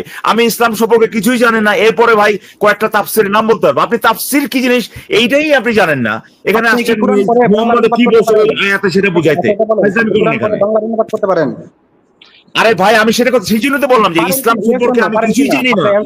আপনি তাফসীর কি এটাই জানেন না, আপনি তাফসীর কি আপনি জানেন না। আপনি স্পেসিফিক অ্যানসার দেন। কোরআনের আরবি পরে আপনি বাংলা ব্যাখ্যা করতে পারেন? Yes or no? আপনি পারেন।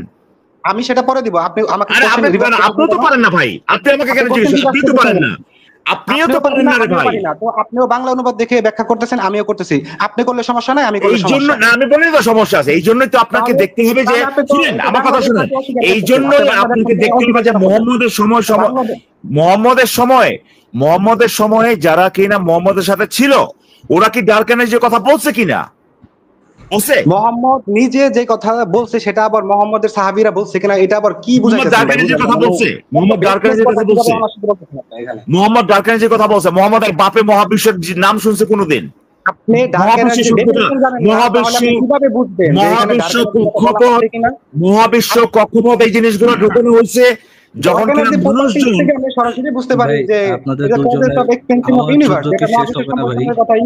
দিতেছে মহাবিশ্ব কক্ষপথ এই জিনিসগুলো ওই আয়াতে শক্তির কথা উল্লেখ আছে, শক্তির কথা উল্লেখ আছে। তারপরে বলা মহাবিশ্ব কক্ষপথ এগুলো মুহাম্মদ তার বাপের জন্ম শুরু নেই এইসব শব্দ। সর্বপ্রথম এই জিনিসটা অবজারভেশন করছে, এটা কোরআন লেখা আছে না? এটা কোরআন লেখা আছে, হাবল সর্বপ্রথম এটা কোরআন লেখা আছে। আপনি তাহলে বলতে চাচ্ছেন যে বিজ্ঞানীরা বের করার আগেই মুসলিমরা জানতো আপনার মহাবিশ্বের এক্সপ্যানশন এবং ডার্ক এনার্জি সম্পর্কে, এটাই তো আপনি দাবি করতেছেন নাকি? আমি এটা বলছি, যেটা বলতেছি সেটা উত্তর দেন। বিজ্ঞানীরা বের করার আগেই, যেহেতু কোরআনে ছিল, মুসলিমরা তো কোরআন পড়ে তাই না? তো তার মানে আপনার কথা অনুযায়ী বিজ্ঞানীরা বের করার আগেই মুসলিমরা এই ডার্ক এনার্জি এবং মহাবিশ্বের এক্সপ্যানশন সম্পর্কে জানতো, আপনার কথা অনুযায়ী নাকি ভাই? মুসলিমরা জানতো কিনা সেটা কি আপনাকে আমি বলছি? কোরআনে বলা হয়েছে। আমি যদি না জানতো তাহলে পরে এইখানে যে লেখা আছে সেটা আপনি কেমনে দাবি করতেছেন? স্পষ্ট করে বলা আছে কিন্তু কেউ বুঝে নাই। বিষয় বলা আছে যেটা হচ্ছে আমরা আমির ভাইয়া ভাই আপনাকে তো কোশ্চেন করা হচ্ছে, উত্তর তো দিচ্ছেন না ঠিক মতো। আপনার মানে কোরআনে যেটা স্পষ্ট করে বলা হয়েছে, শুনেন ভাই শুনেন, প্যাকার প্যাকার করে লাভ নেই আসলে। কোরআনে যেটা স্পষ্ট করে বলা হয়েছে আপনি বলতেছেন, সেটা কি কাফেররা ডিসকভার করার আগেই মুসলিমরা জানতো, এটা কি আপনি বলছেন? নাকি মুসলিমরা জানতো না? আপনার এই সব এইটা সম্পর্কে আপনার পজিশনটা কি? জানতো নাকি জানতো না? যে আপনার বিগ ব্যাং তত্ত্ব বা হচ্ছে মহাবিশ্ব সম্প্রসারণের যে ব্যাপারগুলো, এগুলো হচ্ছে অনেক পরে, কিন্তু যখন আইডিয়া পাইছি তখন দেখছি যে এটা অলরেডি কোরআনে বলা আছে। তো এই জিনিসটা কিন্তু নরমাল কোন আয়াত না, মহাবিশ্ব সম্প্রসারণের আয়াতটা কিন্তু নরমাল না। ইটস নট আইডিয়া পাওয়ার পরে বুঝতে পারছি তার জার্মানের কি মুহাম্মদের নিশ্চয়ই এই আইডিয়াটা দেয় নাই। তাহলে আমাদের নবী আইডিয়া দিছে কি দেয় না সেটা নট নেসেসারি, কিন্তু অ্যাবসলিউটলি নেসেসারি। মুহাম্মদের যেটা বুঝে নাই, আপনি যেটা লেখা নাই, মুহাম্মদের যেটা বুঝে নাই সেটা আপনি বুঝে গেছেন, আবার বলেন যে মুহাম্মদের বুঝছে কিনা নেসেসারি না। এ কি ফারাজ ভাই?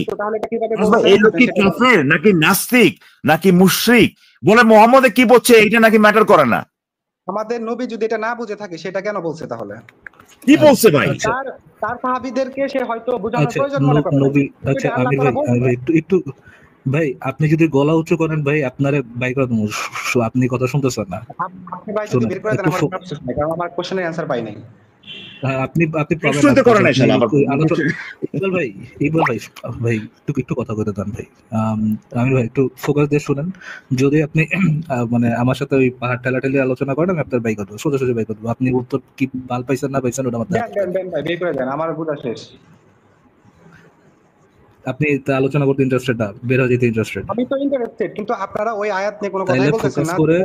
ফোকাস করে আমার কথাটা আগে একটু শুনেন, তারপর রেসপন্স করেন আমির ভাই। জি ভাই বলেন। আপনি আপনি বলতেছেন যে মোহাম্মদের এটা জানার দরকার নেই। আপনার পজিশনটা আমি একটু জাস্ট বোঝার চেষ্টা করি। না আমি এটা বলি আপনার নাই কি যে মনে হয় যে মুহাম্মদের এটা জানা দরকার আছে কি নাই। আমি আচ্ছা, বলছি এটা এই কোরআনে বলা আছে। এই আপনি যখন বলতেছেন আমাকে একটু ইয়েটা শোনেন। আপনি যখন বলতেছেন আমাকে মোহাম্মদ এইটা তো মোহাম্মদ বলছে। মোহাম্মদ তো অতটুকু বলছে যেটা হচ্ছে কোরআনের মধ্যে লেখা আছে। যেটা লেখা আছে সেটা হচ্ছে আমি নিজ হাত দ্বারা আসমান সৃষ্টি করেছি এবং আমি অবশ্যই মহা সম্প্রসারণকারী। এই কথাটা মোহাম্মদ বলেছে। এই মহা সম্প্রসারণকারী বলতে মোহাম্মদ আকাশ বলতে যে মানে মহাবিশ্ব বুঝিয়েছেন। সম্প্রসারণ বলতে যে আমাদের মহাবিশ্বের এক্সপ্যানশন বুঝাচ্ছেন এবং এটার মধ্যে যে ডার্ক এনার্জি ইনক্লুডেড, এই কথাগুলো কি মোহাম্মদ বুঝেছিল নাকি শুধুমাত্র আয়াতে যেটা লেখা আছে অতটুকু বুঝেছিল? আপনি তো আয়াত পুরোটা পড়লেন না, আপনি অর্ধেক কেন পড়লেন? আচ্ছা ঠিক ভাইঙ্গা আছে, কেন পড়লেন? যতটুকু আয়াতের মধ্যে যা যা লেখা আছে তার বাইরে যে ডার্ক এনার্জির কথাটা আপনি ইনক্লুড করছেন, আপনি এই আয়াত আগে কথাটা কি পুরোটা মোহাম্মদ পড়েন, বুঝে? তারপরে আমি এটা অ্যানসার দিব। আপনি পুরোটা পড়েন, আমি এক্স্যাক্টলি যেটা লেখা আমার আছে সেটাই প্রশ্নটা পড়েন। বোঝার আগে প্লিজ লাফায় না। আয়াতে যা যা লেখা আছে তার মাঝে আপনি যে ডার্ক এনার্জি শব্দটা ব্যবহার করছেন, এই শব্দটা কি মোহাম্মদ বুঝেছিল নাকি মোহাম্মদ বুঝেনি? অবশ্যই বুঝেছিল।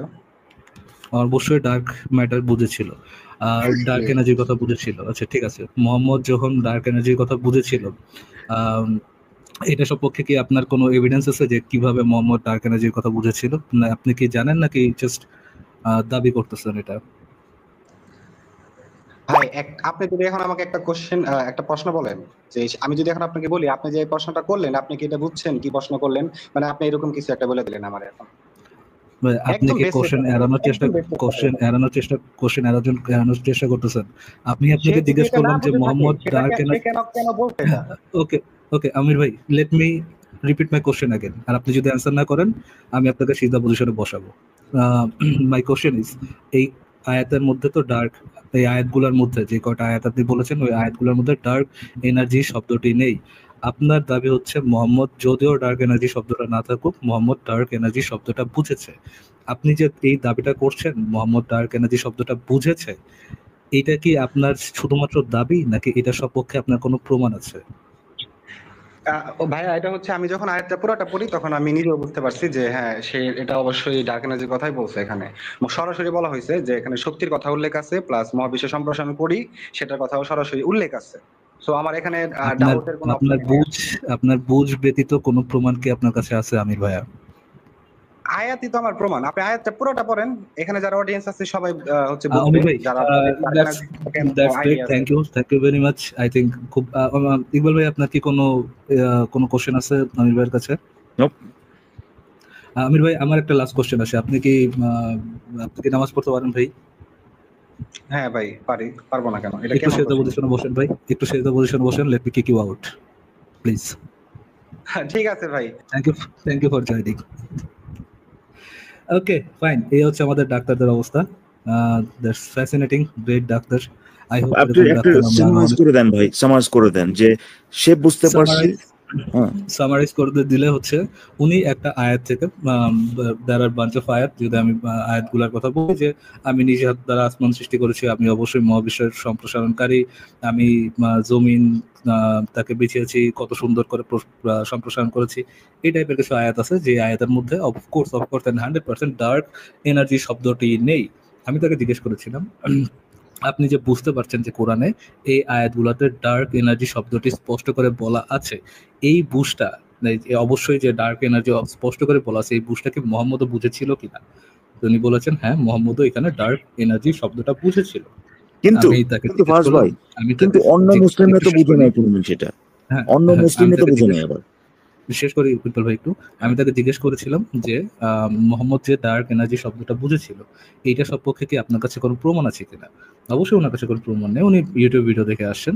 তো উনি বলছেন ওনার কাছে প্রমাণ নামে যেটা আছে সেটা হচ্ছে উনি নিজে যেটা বুঝছেন ডার্ক এনার্জি, উনি যেহেতু বুঝেছেন মোহাম্মদও এটা বুঝেছে, এটা হচ্ছে ওনার ক্লেম। এটা সম্পর্কে তার নিজের রিয়েলাইজেশন ছাড়া আর কোনো প্রমাণ নেই। তো উনি ওনার নিজের বুঝটা মোহাম্মদের উপর ইমপ্লাই করতেছে, যেই মোহাম্মদের সাহাবা থেকে মানে যেটার অ্যাকচুয়াল কোনো এভিডেন্স নাই। এবং ডার্ক এনার্জি শব্দ আবিষ্কার করার আগে কোনো শিশু সুদাইনার এই কোনো উম্মতের কোনো আইডিয়া ছিল না এটা কি জিনিস, সেটা মহাবিশ্ব কক্ষপথ। এক্স্যাক্টলি, ঠিক আছে কিন্তু ইকবাল ভাই, ফিরোজ ভাই, এই এখানে বলদারে নিয়ে কন্ট্রাডিক্টরি আর ব্যাপারটা সময় নষ্ট দেখেন, না করি। না একটা জিনিস ভাই, ফার্স্ট ভাই, কন্ট্রাডিক্টরি ব্যাপারটা হচ্ছে যে মোহাম্মদের অবশ্যই সেটা বুঝতে পারছে, মোহাম্মদও বুঝতে পারছে, কিন্তু এই বিজ্ঞানীরা আবিষ্কার করা পর্যন্ত আবার অন্য কোনো মুসলিম সেটা জানতো না এই ব্যাপারে। খুবই ফ্যাসিনেটিং।